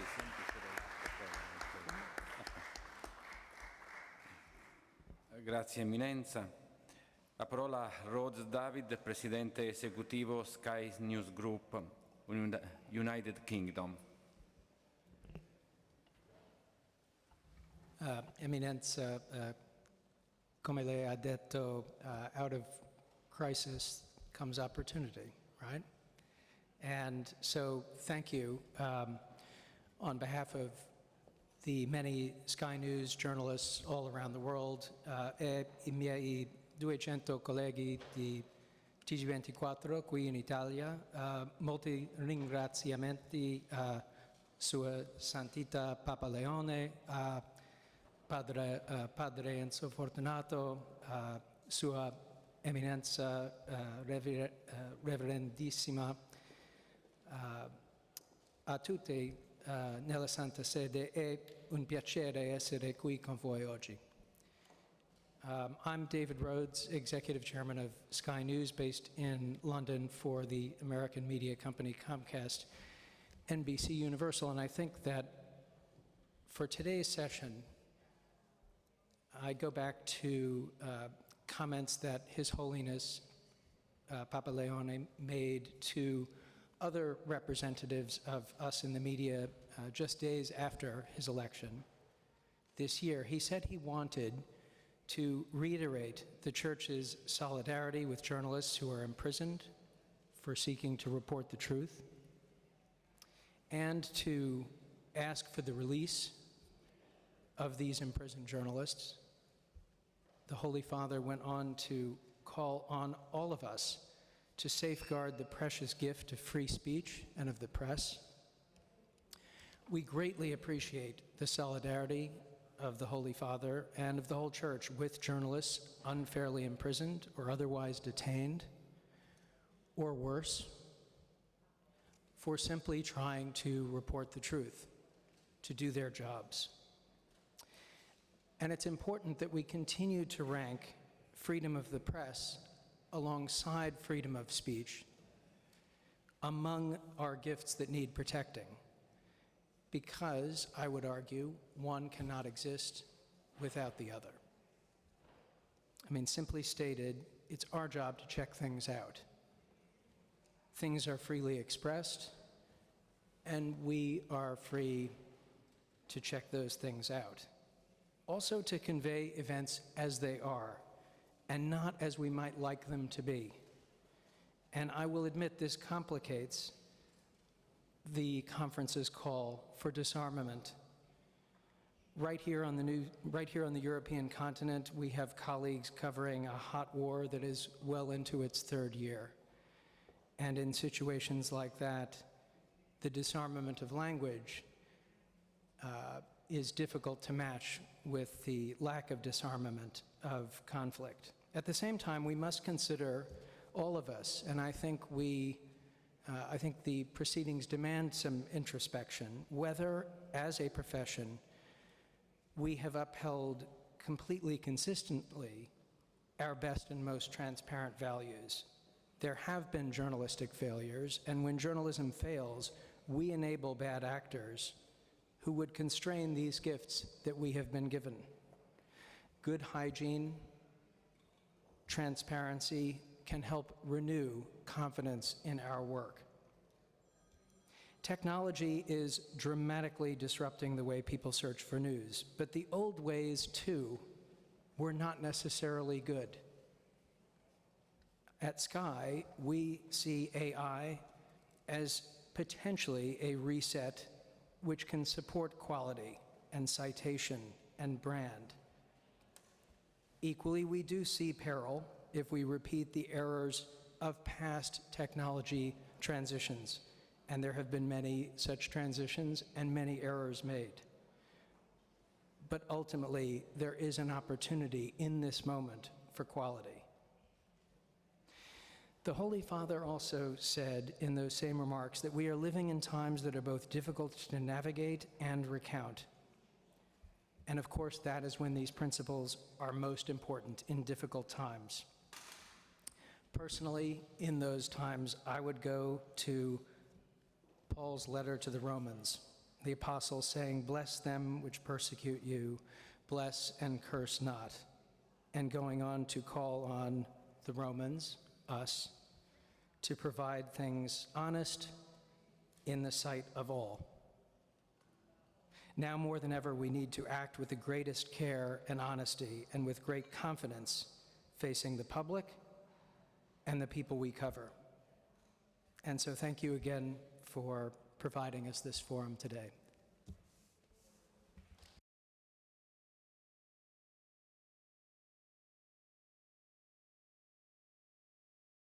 Thanks, Rhodes.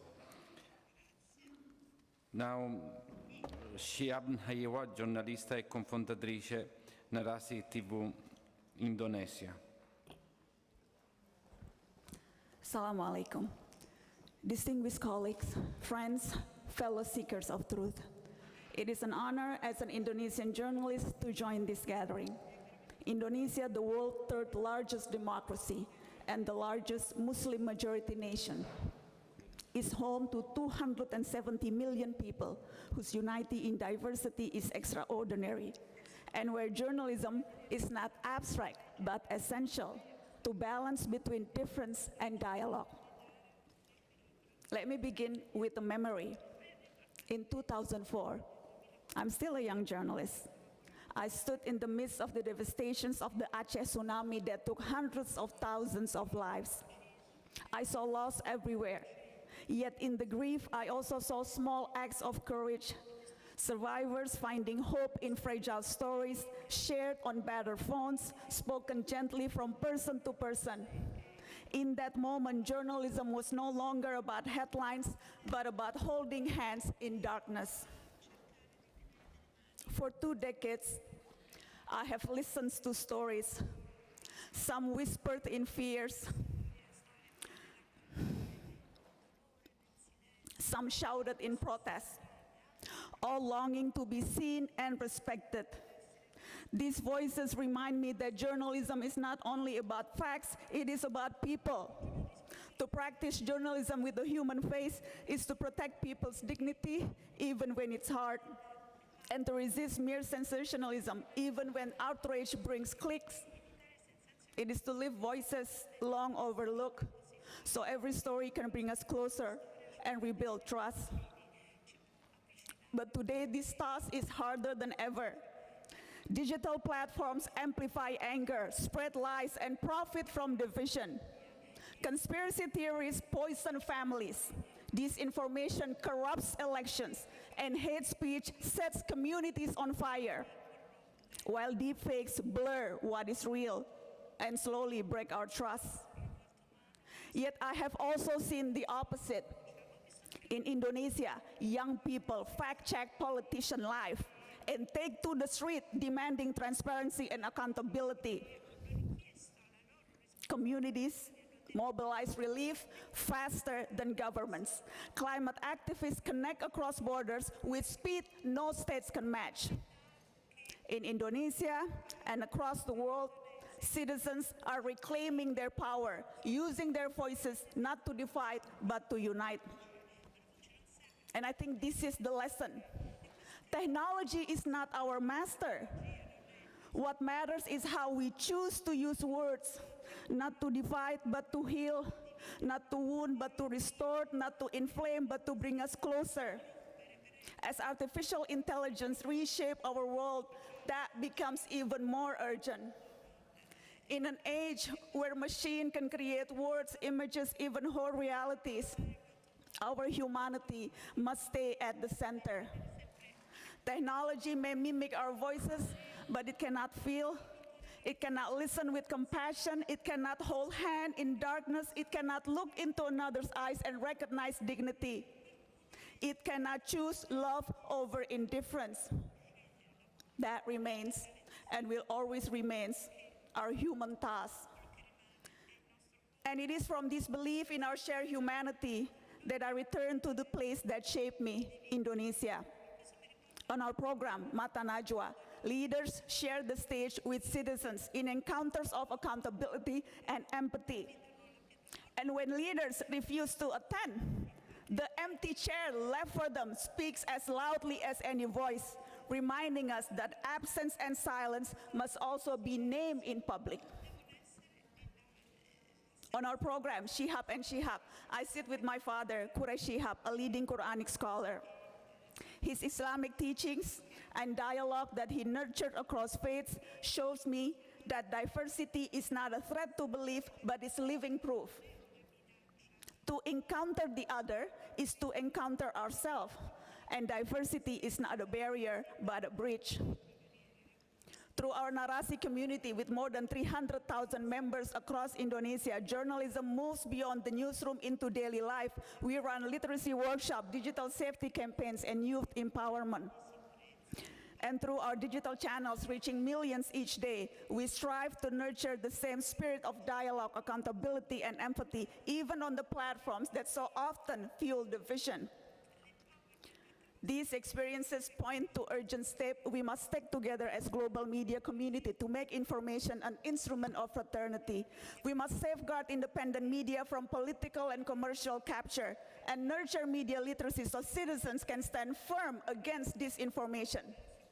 We must lift marginalized voices to stand alongside leaders, protect the safety and freedom of journalists, and forge new alliances with technology and civil society, so the spaces that once divide us can begin to serve our shared humanity.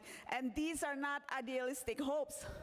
They are urgent necessities for democracy under strains and communities fractured by distrust. And let us continuously remember those who bear this burden most painfully today. In Gaza and across Palestine, journalists are not just witnesses, they have become targets. They fall not with weapons, but with cameras and notebooks in hand. Their courage reminds us why we are here, because words can be walls and shields, but they can also be bridges to the truth.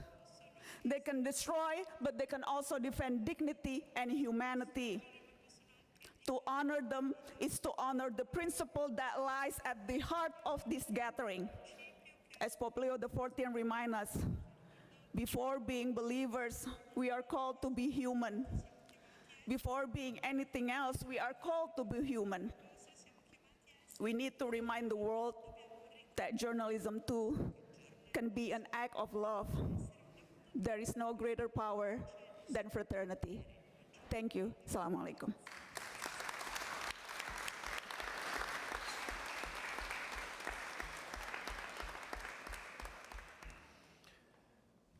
Thanks. Now Agnese Pini, direttore gruppo QN. Grazie Padre Enzo per questo invito, sono molto felice e onorata di essere qui. Ho ascoltato davvero con attenzione e ovviamente profondo rispetto gli interventi soprattutto dei colleghi che arrivano da parti del mondo in cui le parole di cui discutiamo oggi, cioè pace, democrazia e libertà, sostanzialmente bruciano, in particolare perché non hanno spazio e sono costantemente minacciate, messe in discussione e silenziate. Però dobbiamo dire che anche noi italiani e noi europei oggi ci troviamo in un contesto in cui queste parole rischiano di essere messe in discussione, come mai da 80 anni a questa parte. E anche noi italiani e anche noi europei abbiamo conosciuto, i nostri nonni l'hanno conosciuto sulla loro pelle il significato di che cos'è non avere pace, non avere democrazia e non avere libertà.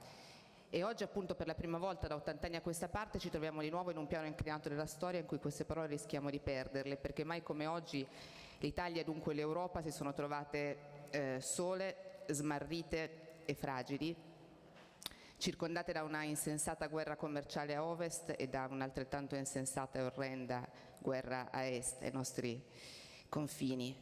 E in questa solitudine, in questo smarrimento, anche il ruolo dei giornalisti e dell'informazione si trova assolutamente trascinato dentro, perché si trova a fare i conti con quella crisi della democrazia che è stata evocata da molti dei colleghi presenti qui al tavolo. La democrazia in Occidente, quindi anche in Europa, è in crisi e l'informazione è in crisi.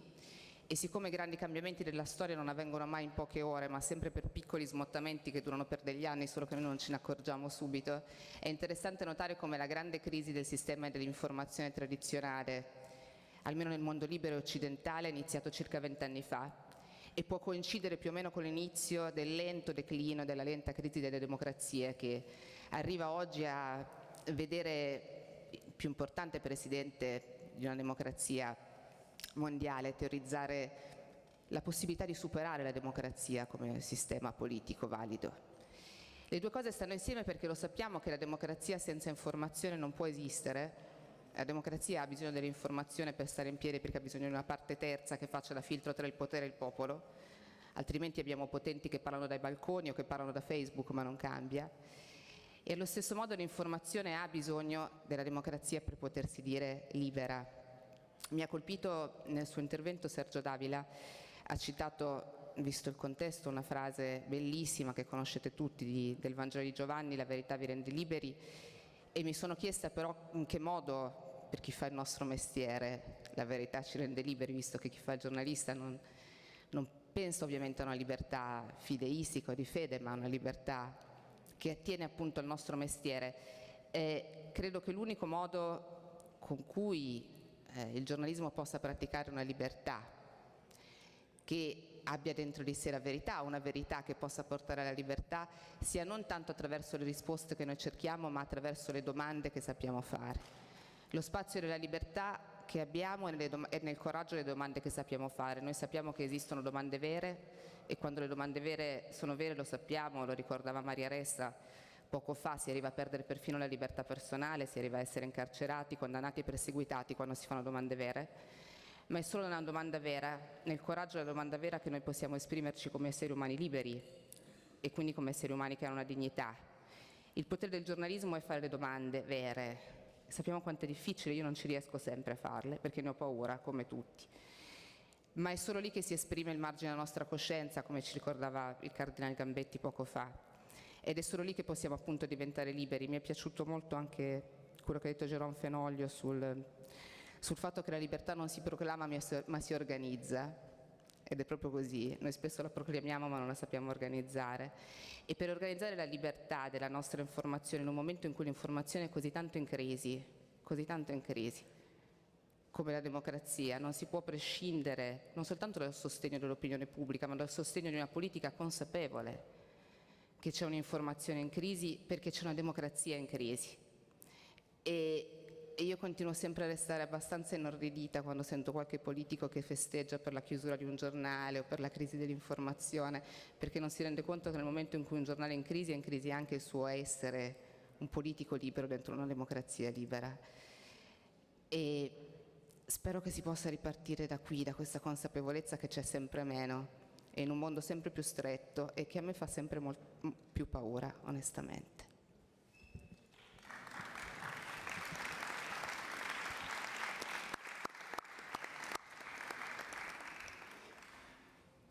Grazie Agnese. La parola al direttore del Sole 24 Ore, Tamburrini. Bene, lasciatemi esprimere qualche parola di grandissima commozione per l'intervento che abbiamo sentito fatto dalla collega di Al Jazeera. Io ricorderò queste sue parole e in particolare ricorderò il suo gesto, perché quelle fotografie che ci ha fatto vedere io non le dimenticherò e sono la testimonianza sul campo di come si può fare, come si deve fare questo mestiere con dignità, cosa di cui spesso purtroppo ci dimentichiamo. Bene, io ho scelto 4 parole per cominciare questo contributo che mi è stato chiesto di portare e per questo ringrazio dell'invito. Verità, libertà, giustizia e dignità. Perché l'ho fatto? Perché vedete l'impegno fondamentale, questo mestiere si può fare in tanti modi, alcuni anche francamente poco brillanti e altri perfino disonorevoli. Per farlo in un certo modo occorre l'impegno quotidiano a raccontare la verità e questo è un tratto fondamentale per chi ha deciso di fare questo mestiere. Noi non abbiamo, credo, scelto questo mestiere per vil denaro, avremmo fatto qualcos'altro. L'abbiamo fatto per passione. Se viene a mancare la passione, viene a mancare la ragione per fare questo mestiere. E questo significa l'impegno quotidiano a raccontare la verità. E questo impegno è la premessa per la difesa più efficace degli altri 2 concetti, la libertà e la giustizia. E sono 3 parole che sono concatenate e rappresentano l'unica strada per affermare il principio della dignità nel fare questo nostro mestiere. Non dobbiamo mai dimenticarcelo. Vedete, io da quando ero piccolo ho preso un'abitudine, al mattino ci si sveglia e ci si guarda in bagno allo specchio. Ecco, è importante che quando ci guardiamo allo specchio al mattino lo possiamo fare senza vergogna, non dobbiamo dimenticarci di questo.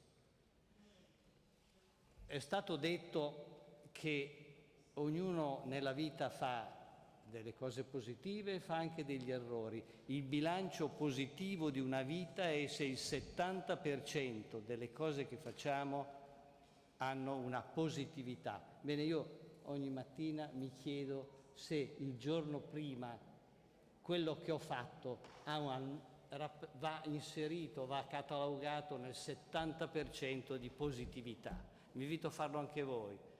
Ecco, io penso che guardarsi allo specchio senza vergogna e riflettere sul comportamento del giorno precedente per costruire il comportamento della giornata, io credo che sia un esercizio quasi spirituale, mi verrebbe da dire.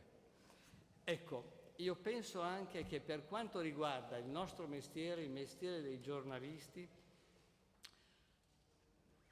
il modo migliore per farlo è, nel raccontare la verità, seguire una regola, quello del racconto dei fatti separati dalle opinioni. Non bisogna avere paura dei fatti.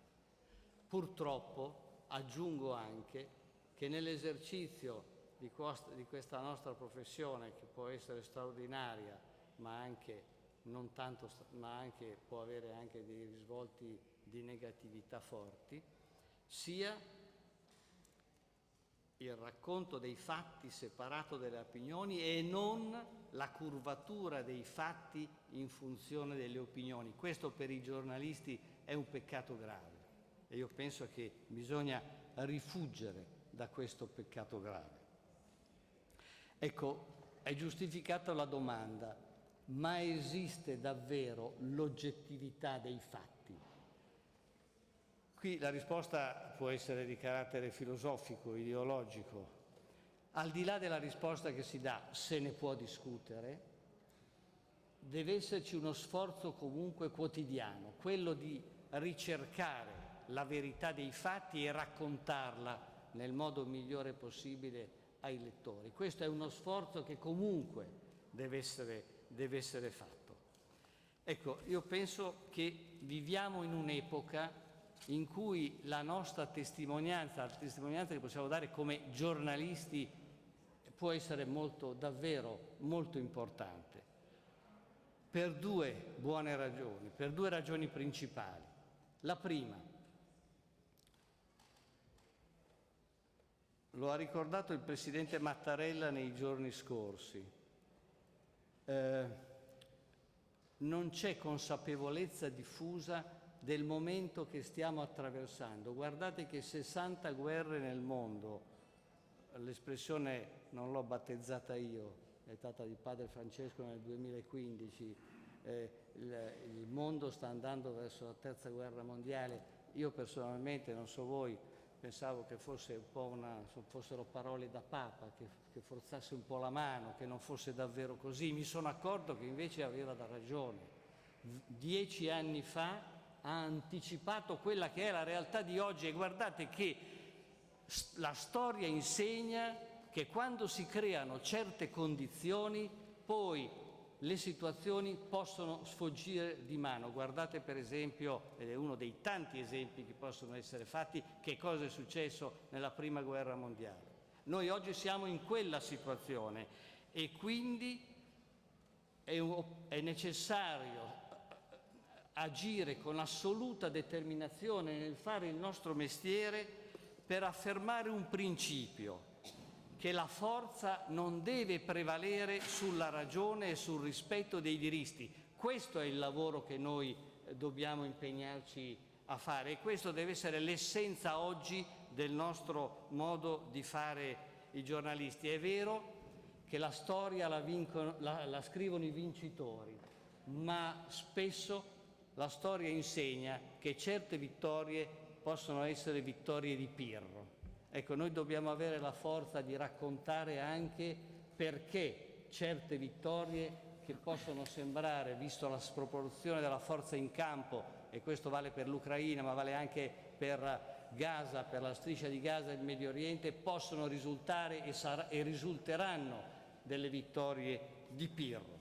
È inaccettabile e noi dobbiamo testimoniarlo nel lavoro di tutti i giorni che la violenza abbia la meglio sui principi della giustizia e della libertà. Ciò è inaccettabile e noi abbiamo la fortuna, il privilegio di fare un mestiere che ci mette nelle condizioni di dirlo e di dirlo con parole chiare. Non possiamo dimenticarcelo. La seconda ragione, vedete, è che noi viviamo l'epoca dei social network che hanno delle straordinarie positività. Non dobbiamo aver paura delle tecnologie avanzate, dobbiamo assorbirne il meglio, ma c'è anche un peccato grave dei social network, quello di creare dei circuiti informativi secondo i quali ci si abitua a parlare, a confrontarsi prevalentemente con quelli che la pensano già come noi. Questo è un peccato grave, perché uccide quella che è l'essenza, che è il motore del mondo, e cioè la dialettica.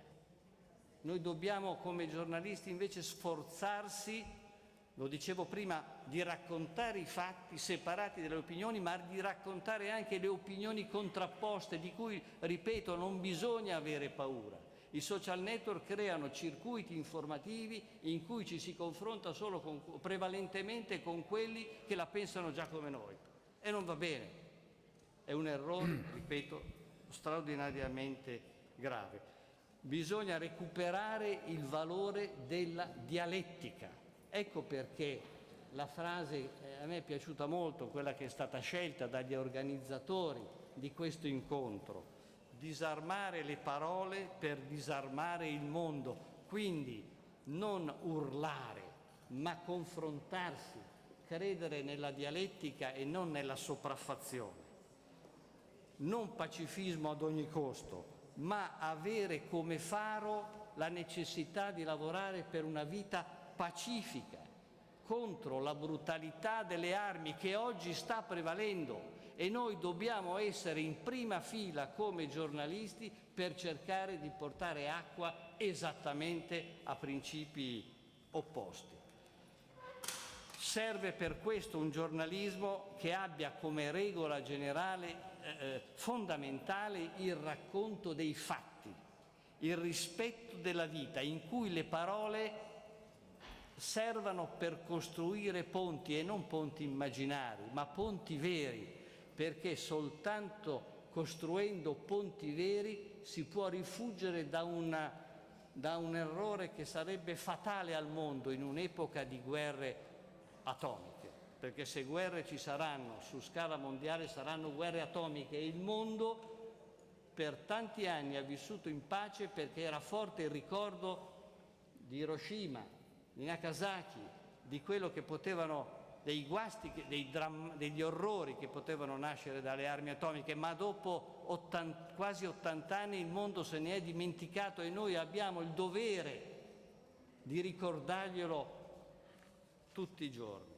Dobbiamo ribadire con forza quella che è stata una battuta nell'udienza, non è la prima volta che lo dice, ma è importante che lo dica e lo continui a dire. Papa Leone XIV ha specificato, in continuità con Papa Francesco, questa mattina ha ripetuto una frase importante: no alla guerra come strumento di soluzione dei conflitti. Questa deve essere per noi che facciamo un mestiere che è importante, perché serve anche non dico indirizzare, ma a creare una coscienza comune. Non dobbiamo mai dimenticarcelo. Chiudo con 3 riflessioni. Prima riflessione: noi dobbiamo essere in prima fila raccontando, testimoniando l'importanza dei valori.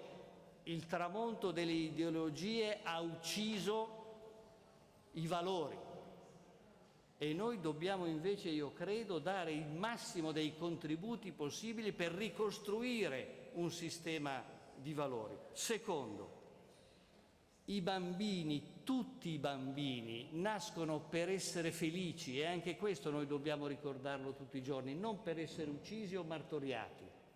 È una responsabilità che abbiamo nel lavoro che facciamo.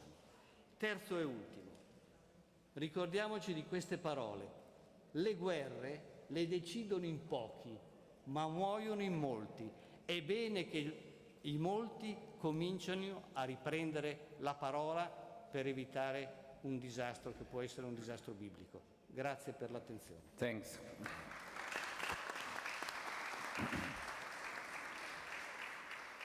Stiamo andando bene nel rispetto dei tempi. Thomson Mark, amministratore delegato CNN United States. Grazie. And thank you for gathering us today. A great conversation, a great series of statements. I've really found it very valuable. I thought I'd begin with that word parable. A parable, a very well-known one, and a piece of etymology a bit less well-known. The parable is the story of the sower who throws his seeds everywhere. They fall on the path among the rocks and thorns and all the rest of it, but they also, some of them, fall on fertile ground where they produce a rich harvest. And it's one of the parables Jesus tells us what he means. He says this is a parable about spreading the word of God. That also often falls on deaf ears or people who haven't got the time. But when it does hit home, it changes everything. Etymology. We know exactly, I think, from the story, what kind of sowing the farmer is doing. He's putting a hand into a bag. He's not dropping seeds into a row or drilling holes and dropping seeds into them. He's taking the seeds and spreading them in an arc in front of him, okay? So the Brits only come up with a word for this in the early 18th century, 1720s, 1730s, and the word they come up with is broadcasting. Casting, throwing the seeds broadly, widely across the ground. Well, I like etymology, and I learned this about 20 years ago. Ever since that moment, I've thought of the sower and the parable of the sower as our parable. That's what we do. That's exactly what we do. We throw the seeds out very widely. Often we miss the target. It's the wrong time, the wrong program, the wrong fit, the wrong moment, whatever. But sometimes we hit home.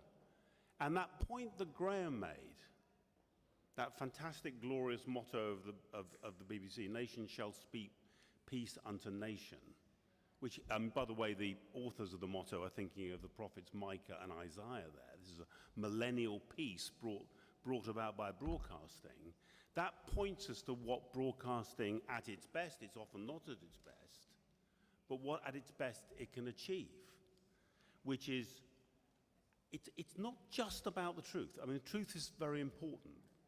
It's also about encouraging people serendipitously to bump into the unexpected, and in particular, to bump into experiences, people, cultures, ideas they weren't looking for and didn't know about.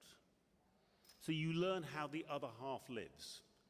And reconciliation, the idea of understanding and therefore feeling a common humanity with other people, genuinely, broadcasting could potentially aspire to do. So it's potentially a wonderful thing. Often, in practice, messed up, paternalism gets in the way, potentially putting advertisers and the kind of people they want first can get in the way, so commercialism. Broadcasting, big transmitters, big institutions, very prone to governmental capture. So there's lots of ways it can go wrong, but at its best, the idea of the serendipity of the seed and the unexpected audience is there. And I raise all of this because to state the obvious, and I think people have said this in a number of different ways, and by the way, when I say broadcasting, I mean both literal broadcasting, radio and television transmission. I really mean traditional mass media. Traditionally, in the heyday of newspapers, they had a very similar effect, for example. I say all of this because in many ways, the age of broadcasting is, if not coming to an end, is certainly not what it was in many, many countries. And what's fascinating is what's replacing it, and many of our speakers have talked about this, is something which is very close to the other kind of sowing. Think of a farmer with a mechanical device sticking something sharp into the ground and dropping one seed in after it. I mean, brilliant at matching the end user to the content. Boom, boom, boom. I mean, engagement, because you're giving people exactly what they ask for, exactly what they need. And by the way, that's often a good thing, not a bad thing. But the loss of serendipity and the loss of that sense of, which you get with broadcasting, of a synchronous community, a lot of different people hearing and seeing and listening to the same thing at the same time, being able to talk about it the next day, that goes. So what I want to say is, not can we roll the clock back. I think that's impossible. People like more choice.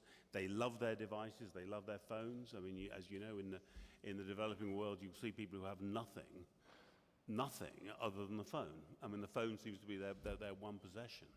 But how can we keep the spirit of, and kind of by reinvention, some of the benefits towards fraternity of broadcasting, not by, as I say, reviving the technology, but by thinking about how we capture it in different ways.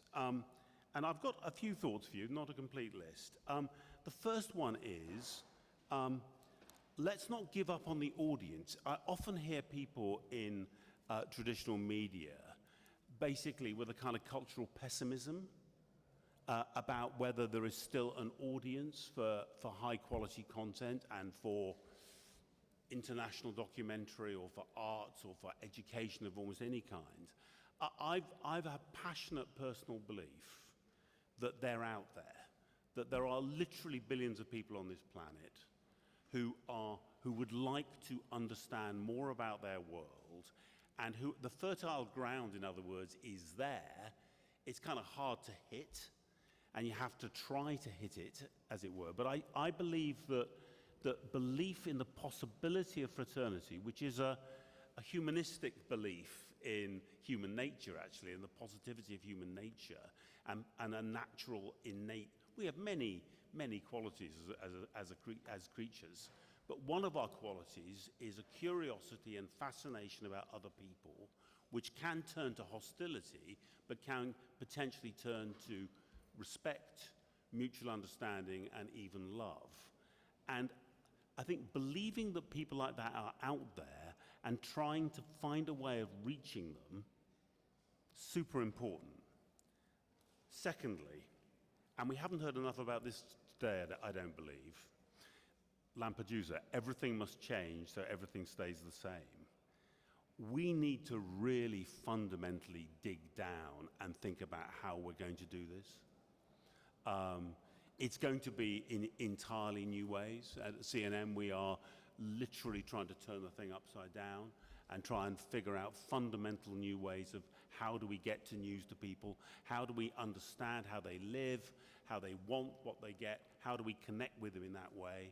I think trying to find ways in which we, as makers and publishers, as sowers, if you like, of this stuff, can reach out to people are the ways.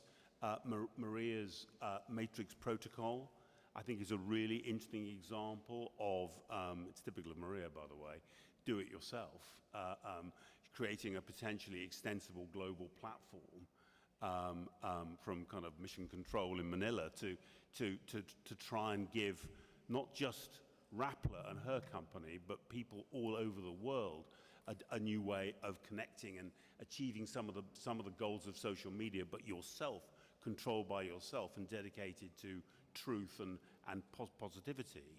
But there are many ways in which we have to reinvent ourselves and hold ourselves to account. If broadcasting is failing, that's partly to do with spectrum and new devices. It's partly also about arrogant people with great business models not treating their audiences with enough respect. And to me, one of the most important things we learn about fraternity is it's grounded on respect and a belief in the potential of your audience to understand.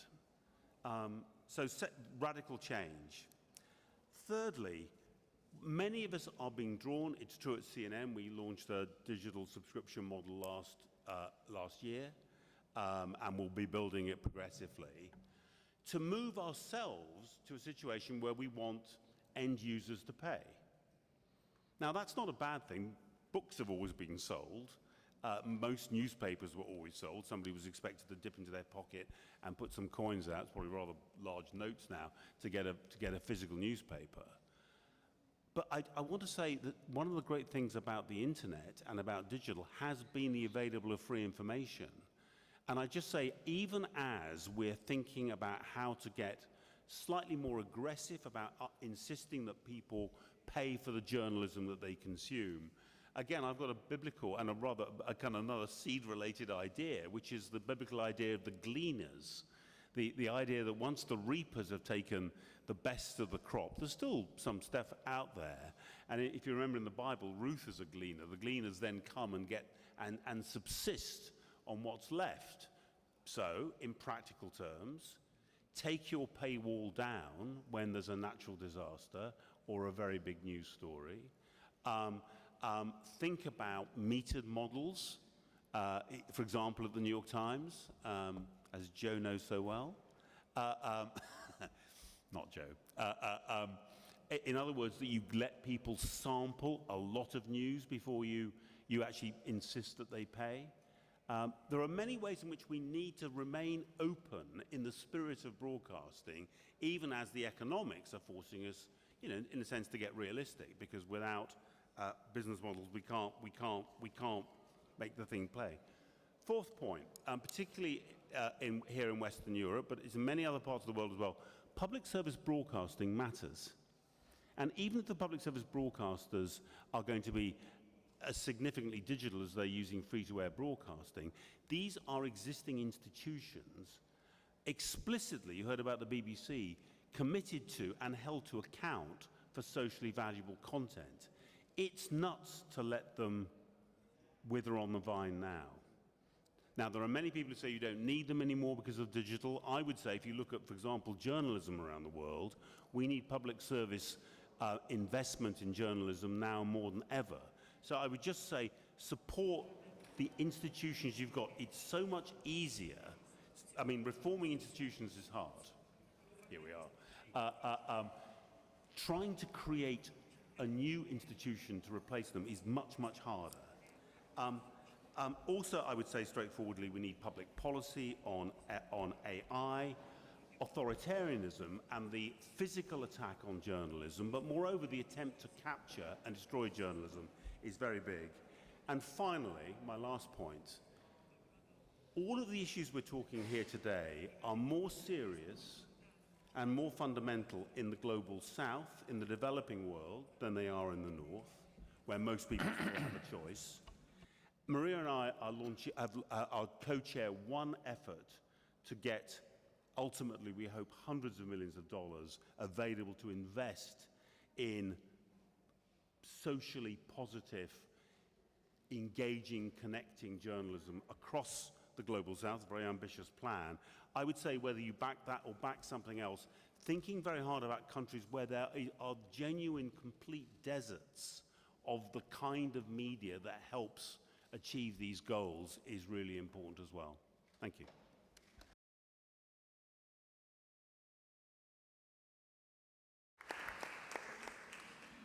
Thanks, Thomson Mark. Stiamo arrivando alla fine. Vera Susan, direttrice RP Noticias Perú.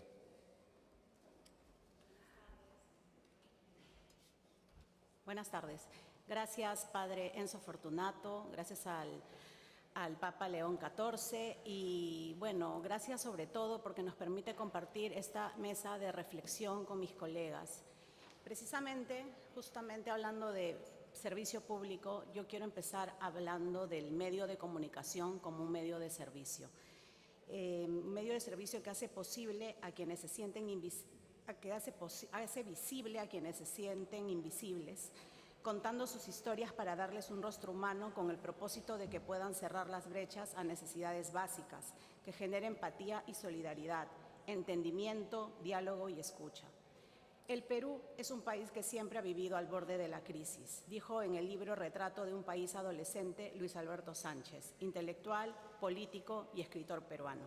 Pero lo cierto es que más allá de haber vivido al borde de la crisis, el Perú es más grande que sus problemas. Y eso lo señaló un historiador peruano llamado Jorge Basadre. Y así como peruanos, que es verdad que hemos vivido y quizás seguimos viviendo al borde de la crisis, es también verdad que somos resilientes y sabemos levantarnos. Y en tanto en los malos momentos como en los buenos, considero que nosotros como medio hemos tenido siempre el encargo del periodismo, que es convertir la palabra en puente y no en barreras. Quiero poner en esto algunos ejemplos. En los años 80 y 90 vivimos la época del terrorismo en mi país. Fallecieron o asesinaron, mejor dicho, más o menos a unos 70.000 peruanos. Desde RPP informábamos a todo el país, pero también acompañábamos a los peruanos a través de la radio. Abríamos las líneas telefónicas para hablar con los oyentes y para poder brindarles calma en medio de la oscuridad. Somos radio, la verdad es que vivíamos en esta oscuridad porque los terroristas destruían las torres eléctricas y realmente teníamos un país en tinieblas. Además, vivíamos con toques de queda, con horarios restringidos. No podíamos salir libremente a la calle. Entonces, como medio, éramos una voz de tranquilidad en medio de esta incertidumbre. Quiero ir también al terremoto de Pisco que vivimos en el 2007, un terremoto de 7,9 de magnitud. Esto sucedió en Pisco, Ica, y por ejemplo, ahí las líneas telefónicas colapsaron, la televisión colapsó, el internet colapsó. ¿Qué es lo que se mantuvo? La radio. ¿Qué hizo el Ministerio del Interior y las autoridades peruanas? Dijeron, sintonicen RPP, porque a través de RPP vamos a dar mensajes a todo el pueblo peruano. O sea, la cabina de radio como servicio público se convirtió en ello, en poder informar, tranquilizar, pero sobre todo informar de lo que venía sucediendo en mi país. Coronavirus y Pucacuro. Quiero ir a mayo de 2020. En el corazón de la Amazonía peruana, donde todos podemos pensar quizá que están los niños descalzos paseando por la Amazonía, que están los adultos descansando. Bueno, sí, parte de ello es verdad, pero por otro lado, la Amazonía también suelen ser comunidades invisibles para el Estado. Pongo un ejemplo. A través de un sistema que en RPP pusimos en los años del terrorismo, que ya va a cumplir un sistema que va a cumplir 39 años, pusimos una línea directa para que nos llamaran y también ahora por el WhatsApp, porque la modernidad también permite mejorar ciertas plataformas, pudieran llamar para dar a conocer emergencias, para hacer denuncias públicas. Y, por ejemplo, ahí llamó un líder de una comunidad que allá en la selva se le dice Apu. Este líder nos llamó y nos dijo, no tenemos vacunas, no tenemos medicina, no tenemos nada. Aquí la comunidad se cura con hierbas, con brebajes. Para llegar a Pucacuro, tienes que tomar un vuelo de Lima y Quitos. De Quitos tomar un bote hasta Nauta. De Nauta otro bote hasta Trompeteros. De Trompeteros otra lancha y al final son 14 horas y 30 para llegar a una zona que está en mi país. Es decir, llego a Roma antes que llegar a Pucacuro. A través de RPP podemos decir la verdad. No hay ningún médico, no hay pruebas para detectar COVID, no hay medicinas. Gracias a ustedes que llegaron a Pucacuro y que pueden mostrar la realidad. En esta condición vivimos, nos decía el Apu aquella vez. Y esto quiero ponerlo de ejemplo porque a través de un medio de comunicación es que lograron comunicarse también, lograron contar un drama, pero un drama en el que al poner nosotros la visibilidad pudimos también alertar a las autoridades. Y fuimos el primer medio de comunicación que llegamos a Pucacuro una vez que se liberó el aeropuerto. Llegamos, hablamos con la gente, cubrimos como testimonios, mostramos lo que significaba, porque hasta yo debo reconocer que no tenía idea cómo era Pucacuro. Y esto lo que permite es dar este servicio para que las autoridades luego llegaran con los médicos, con las vacunas, con las pruebas COVID. Entonces, encontraron este medio de comunicación al servicio de una comunidad. Pero aún así tenemos pendiente todavía hacer más de esta visibilidad, porque más allá de la pandemia, hoy mismo tenemos minería ilegal, tenemos tala de árboles, tenemos tala de bosques, narcotráfico muy fuerte, y ahí, por ejemplo, en los últimos 5 años han asesinado a 57 líderes indígenas que cuidaban el medio ambiente. Y no solo eso, los periodistas que en la zona cubren esta información son amenazados de muerte. Ese es un pendiente que tenemos como medio y creo como país también. Entonces, la invisibilidad lo que genera son sentimientos de no pertenencia, de desconexión y resentimiento, lo que finalmente puede provocar que los ciudadanos se distancien y se genera la polarización, que puede ser aprovechada por personas o por políticos. El periodismo, además de ser de servicio y compañía, debe ser un agente de cambio y tiene la responsabilidad de ser luz en momentos de oscuridad, para rebatir discursos de odio y aclarar falsas narrativas, que no buscan el bien común, sino la discordia, el rencor y el daño sobre determinado grupo de personas. Siempre existieron las noticias falsas, pero hoy se distribuyen mucho más rápido. Teníamos este estudio del MIT en el 2018, es decir, hace 7 años, y ya este estudio lo que decía era que se retuiteaba un 70% más rápidamente una noticia falsa que una verdadera. Y esto es porque en un mundo en el que nos abruma la información, es cierto, tenemos más información, pero quizá menos sabiduría. Y entonces es como que vivimos tan aprisa que no se detiene nadie para verificar la verdad, porque verificar la verdad tarda más tiempo. Las palabras falsas son letales porque la tecnología permite esta capacidad de viralización sin precedentes en la humanidad. Las redes digitales han permitido que se creen las condiciones para estimular además la agresividad en grupos de gente que promueven insultos, que promueven agresiones verbales y difamación. Facilitan en muchas ocasiones la expresión de posturas extremas, por lo cual es necesario adoptar un periodismo que rechace la polarización y la indignación como motores de tráfico y de métricas. Digamos que cuando el padre Enzo Fortunato nos dijo, ¿y cómo podemos tener esta reflexión de cómo podemos medir la fraternidad? ¿Cuál puede ser un indicador que mida la fraternidad?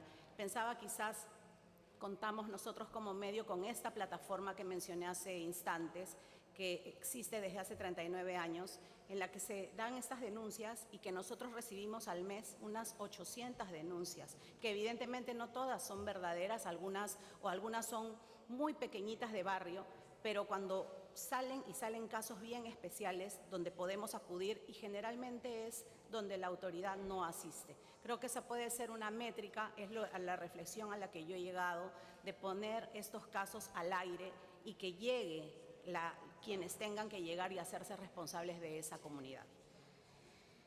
Periodismo, entonces, no se trata solamente de reportar casos ni eventos, es sobre todo servicio, es compañía y que podamos ser luz en tiempos de sombra. Gracias.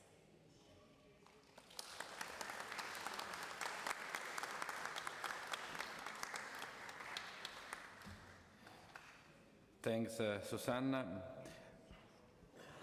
Ora la parola a Vileia Riccardo, direttore del Gruppo Globo Brasile. Thank you very much, Father Fortunato. I'm very happy to be here to reflect on the role of journalism in building a more fraternal society. Despite the clear differences in how the word is used in journalism and in the church, I believe it's precisely that element, the word, that shapes the sense of community at the heart of our concerns. And if you are living in a global context where words are increasingly used to spread hate and intolerance, to fragment communities and erode public debate, then it's crucial that we come together to think critically about how we can change this reality. I would like to briefly outline a recent chapter in my country's history, starting in June 2013. At the time, Brazil was hosting the Confederations Cup, a warm-up tournament for the World Cup the following year. A small protest against an increase in the cost of bus fare in São Paulo grew into the largest popular demonstrations Brazil has seen in this century. Millions of people took to the streets in cities across the country, protesting against all levels of government, all political parties, under two slogans. It's not just 20 cents, referring to the fare increase in the bus, and no World Cup, in response to allegations of overspending and corruption in the construction of stadiums. It was a powerful display of democratic energy, given the scale of the public participation. But there were also signs of social strain. Many of those demonstrations ended in vandalism. They began with millions dressed in green and yellow, singing the national anthem, and ended with hundreds dressed in black, destroying public and private property. The June protests left behind a sharp drop in popularity for all elected officials and a deep discrediting of politics in Brazil. One of the most frequent demands was to end corruption at all levels of government. That demand helps explain the widespread support for an investigation that was just beginning at the time and that would later lead to arrest of powerful politicians and business leaders, the Operation Carroche, or Operação Lava Jato in Portuguese. It is striking to see how those massive protests, which seem to signal a united population striving for a better country, were followed by years of deep division in Brazil. As Operation Karosh progressed, that division became clearer.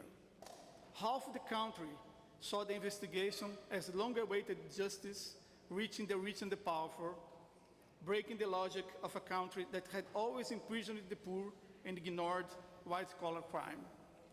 The other half saw it as politically motivated persecution carried out by conservatives who supposedly couldn't accept the rise of the poor made possible by a left-wing government. Operation Karosh was very consequential. Among the most significant were the conviction and imprisonment of former and current President Lula and the impeachment of President Dilma Rousseff for misconduct. It also led to attacks on journalism by left-wing activists who accused the media of being biased and partisan against a leftist government. From that point on, Brazilian politics moved at a fast and turbulent pace with little dialogue and a lot of conflict. In 2018, Jair Bolsonaro, Lula's main opponent, was elected president. He responded to critical coverage by treating the press as an enemy. Attacks on journalism now came from the far right and became more violent. Eventually, Lula was released and re-elected president.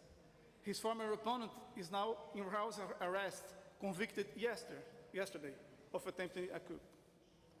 Supporters on both sides disagree on everything and don't listen to each other. And this is where social media plays a central role. Its algorithms create bubbles of single-minded thinking. People are fed more of their own ideas, often radicalized, with little exposure to opposing views.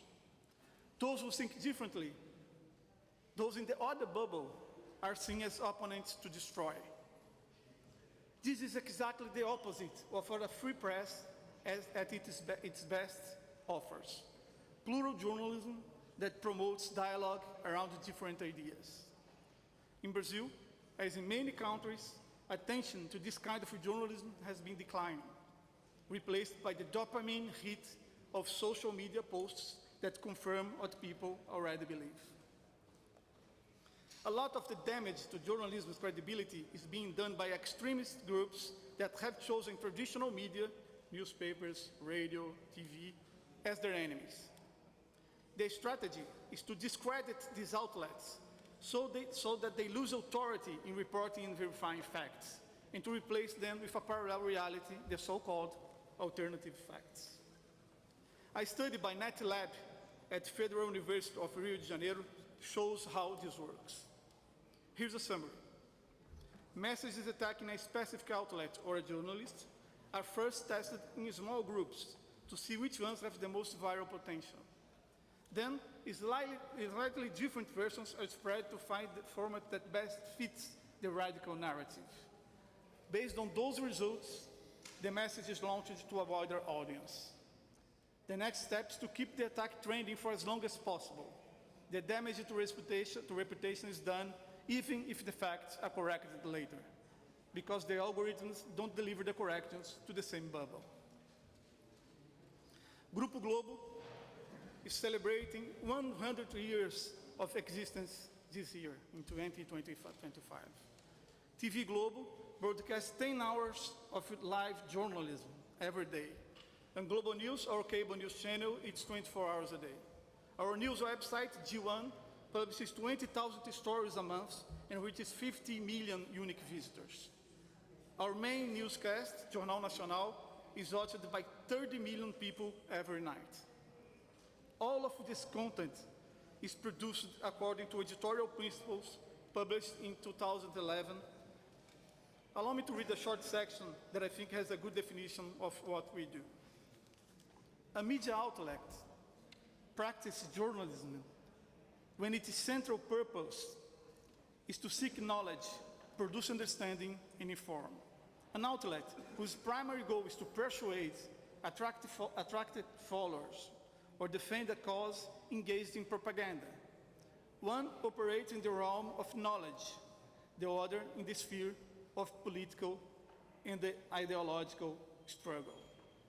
A newspaper owned by a political party, for example, may still be called a newspaper, but it does not practice journalism as defined here. It reports facts, analyzes them, and offers opinions, but always with a bias, the bias of the party, and always with one purpose, to win followers. That's propaganda. This is fundamentally different from a general interest news outlet, one that reports facts, analyzes them, and offers opinions with the conscious intention of avoiding bias, striving to reflect reality as accurately as possible. Grupo Globo will always and exclusively operate outlets whose purpose is to seek knowledge, produce understanding, and inform. There is no instant or disruptive solution to undo the impact of coordinated attacks that aim to weaken journalism and fuel a digital environment of conflict and misinformation. But I believe that when journalism helps communities develop a spirit of fraternity, we are moving in the right direction. Still, the current context, marked by distrust and attacks on institutions, demands new actions.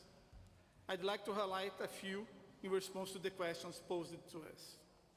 First, we need to take part in the current debates around the legislation to fight misinformation, but without compromising any aspect of values like freedom of expression and individual liberties. We also need to be involved in discussions about how social media algorithms work, making sure they are transparent to the public, and not keeping reinforcing ideological bubbles that become more and more radical. We must pay close attention to how journalism's business models are evolving, especially after 2 decades of digital transformation. We need to make sure that the search for new ways to fund journalism doesn't come at the cost of editorial independence. I also strongly believe we need to help our audience better understand the complexity and the hard work involved in producing and distributing news in a professional way. It's a process that involves people, technology, funding, and infrastructure. More important, we need to be transparent about our values, our methods, our practice, our decision-making process. Raising awareness about the way we do our work is fundamental to keep earning the trust of the public. To close, I'd like to quote St. Augustine, a major inspiration for Pope Leo XIV, and perhaps the first great thinker of language and communication as we understand it today. And I quote, the gift of speech was given to men not so that they could deceive one another, but so that they could express their thoughts to one another. I hope that by following this simple and powerful idea, we can keep working toward journalism that seeks truth and use words to build a more humanistic and fraternal culture for the whole world. Thank you very much.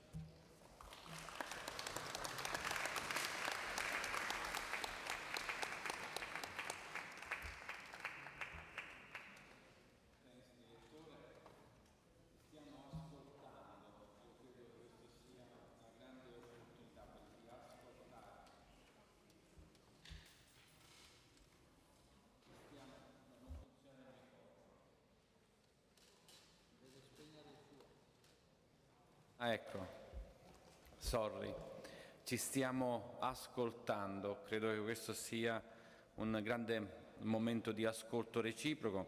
Dietro a me, vedete, ci sono tutti i vertici della Santa Sede legati al Dicastero della Comunicazione, dal portavoce, dal direttore dell'Osservatorio Romano, direttore editoriale, al prefetto che presiede, al direttore generale del Dicastero.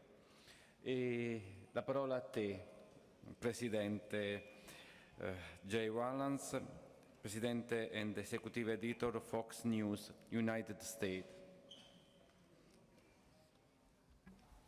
Thank you, Father Enzo. As a TV producer first, I did collapse my comments here so we could actually get to some conversation. So just a few quick points, and then I'd love to speak with all of you. As Father Enzo said, my name's Jay Wallace. I work with Fox News in New York. I've worked at Fox since its inception nearly 30 years ago. And I've watched us grow from a single cable news channel with a new voice to a company and news organization with massive influence across linear networks, digital sites, social platforms, radio, podcasts, and book publishing. And all those platforms let us reach millions of people in America and around the world with our high-profile interviews, smart opinion, fearless field reporting, and storytelling. Of course, as we tell these stories and cover breaking news, we must remember the subjects are people, with parents and children, neighbors and friends. Dignity requires we treat people not as characters or caricatures, but as individuals. We all must remind ourselves that we cannot reduce their lives to quick clips or captions. Because when we keep dignity at the center, our coverage is not only captivating, but it also can do so much good in protecting the vulnerable and giving a platform to the powerless. In an increasingly fractured world, the news brings people together in real time. Every day in America, Republicans, Democrats, and independents on our platforms remind us that disagreement does not have to prevent discourse, nor should it ever provoke political assassinations as we just experienced a mere 48 hours ago. Truthful conversation should bridge divides and help bring peace to contentious wars of words. Our job is to set the table for these domestic and global conversations. It's our responsibility to help people hear each other and to learn other perspectives. People may not always agree with each other, but understanding them can be a vital step. Of course, uncovering truth requires humility, a willingness to double-check, to correct, and to add context. It requires us to sometimes publicly pronounce we don't know the answer, but we'll work hard to find out. And in our world today, the growing prominence of social media and AI has added a whole new layer to evaluating the truth, as we've all mentioned today. As the speed of information continues to increase, we can watch events on the other side of the world unfold moment by moment, but a commitment to the truth often requires us to slow down, take a breath, to perhaps bring less heat, but more light. The First Amendment of the U.S. Constitution gives us the freedom to speak. The principles of truth and dignity demand we exercise that freedom for the greater good, and we will try and will continue to live up to that every day. Thank you all. You are all amazing journalists. I have learned from you, and I applaud you. Father Enzo.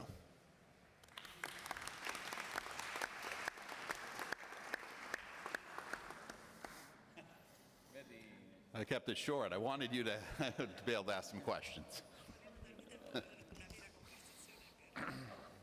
Yes.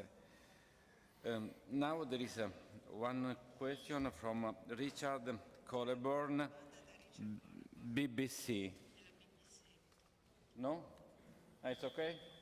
Okay. Thanks again. So if there is just two questions,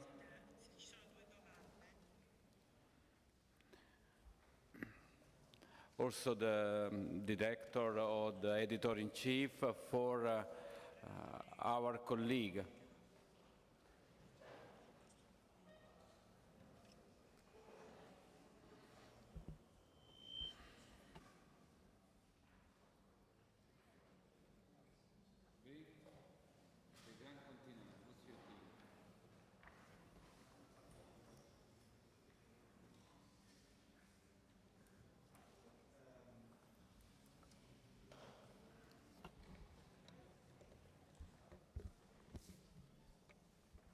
I think maybe we should ask the Osservatore Romano to answer a question.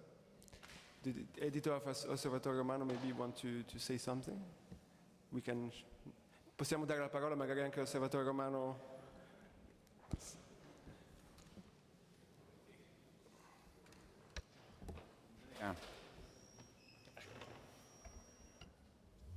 Grazie. Si sente? Sì. Ero stato invitato come uditore, però mi fa piacere prendere la parola. Mi fa piacere prendere la parola per dire che ho ascoltato e non solo ho osservato, che è il lavoro che faccio come direttore dell'Osservatorio Romano. Ho ascoltato tanti interventi, tutti molto interessanti, quindi ringrazio gli organizzatori, e mentre vi ascoltavo pensavo quale può essere una parola che ci possa aiutare a disarmare il mondo, perché questo era il titolo. Forse le parole non bastano a disarmare il mondo, perché le parole, se non sono accompagnate dalla vita, dalla testimonianza, da un gesto, diventano soltanto un suono, un esercizio vuoto.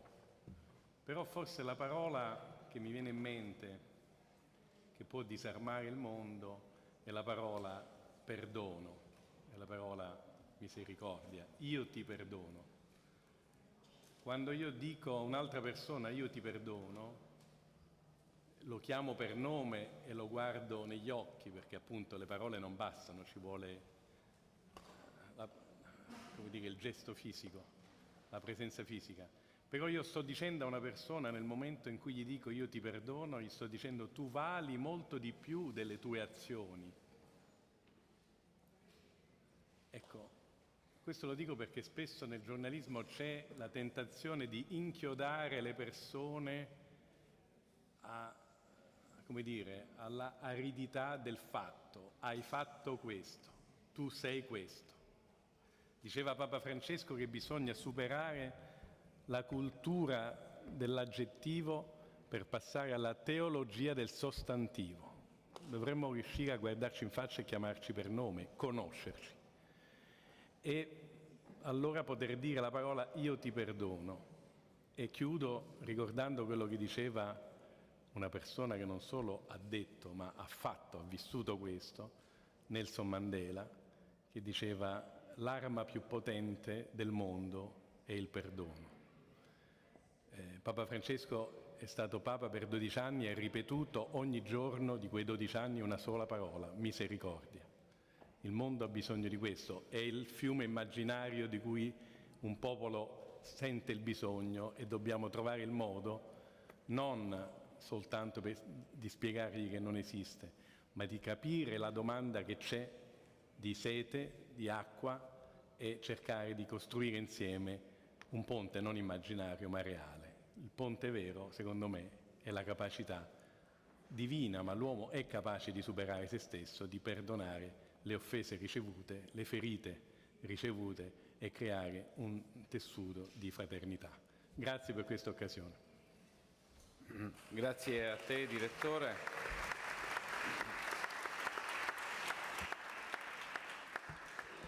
C'è il presidente dell'Ordine dei giornalisti, Guido Dubaldo. Ecco, Guido.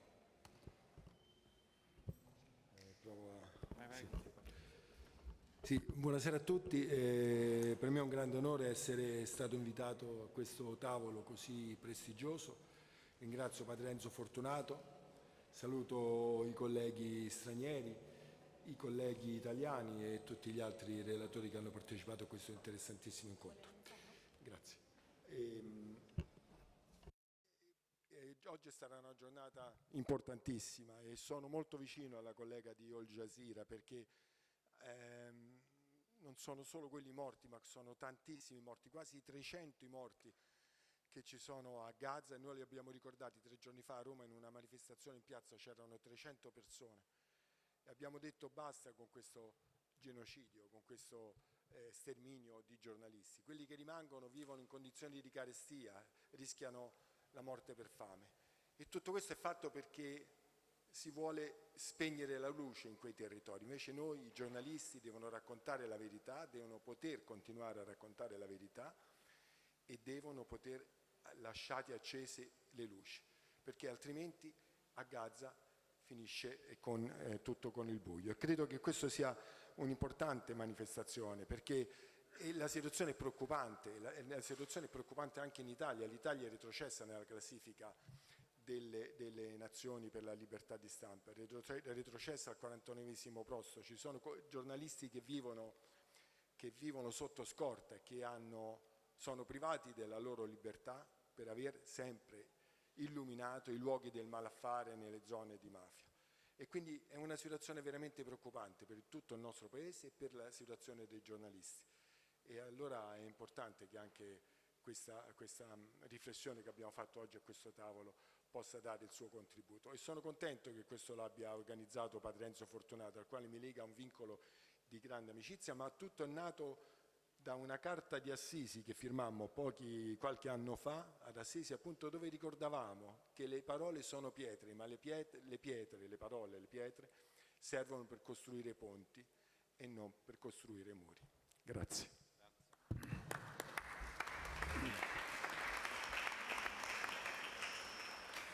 Io penso che nelle conversazioni che faremo durante la cena, ma anche domani all'Assemblea Generale, cioè ci sarà la possibilità ancora di riprendere alcuni temi, perché il prossimo appuntamento è domani mattina qui nella sala principale del Comune di Roma, presieduta dal Cardinale Gambetti, l'Assemblea Generale anche con molti di voi, credo che siete in tanti che siete stati invitati a quel tavolo a portare il contributo. C'era solo un avviso, mi pare, e concludiamo perché abbiamo abusato molto della vostra pazienza. Letizia Soberon, dove sta?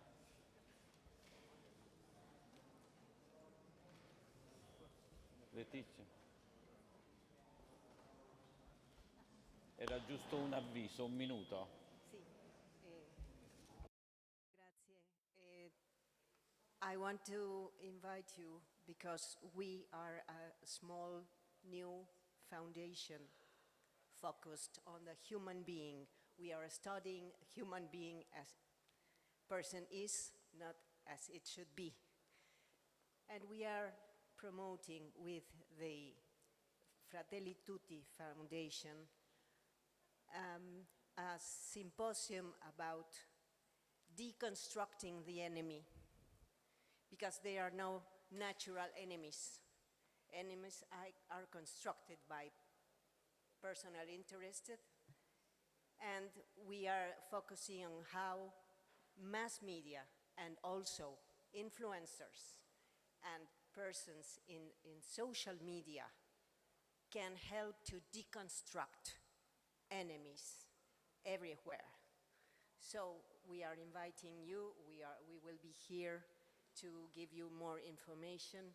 We are very faithful that this human meeting is gathering so much richness in the world, and we want to open a new, small, practical way for media, inviting other stakeholders, not also media, also companies and advertising, etc. Thank you, Father. Thanks. Bene, c'è chi lavora e io due avvisi di servizio adesso. Scendendo dal Campidoglio ci sono i taxi che ci portano all'aperitivo, alla cena, e il Comune di Roma, nella persona del sindaco, ci dona questa medaglia. Poi domani sarà presente anche lui all'Assemblea Generale alle 9, il sindaco di Roma Gualtieri. Spero di non aver dimenticato niente, un grazie e buon lavoro ancora, buona cena. Grazie.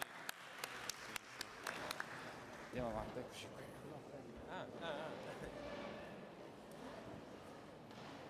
Thank you very much. Ah, tu soldi. Ok. Grazie di tutto. Oh, Simona, volevo...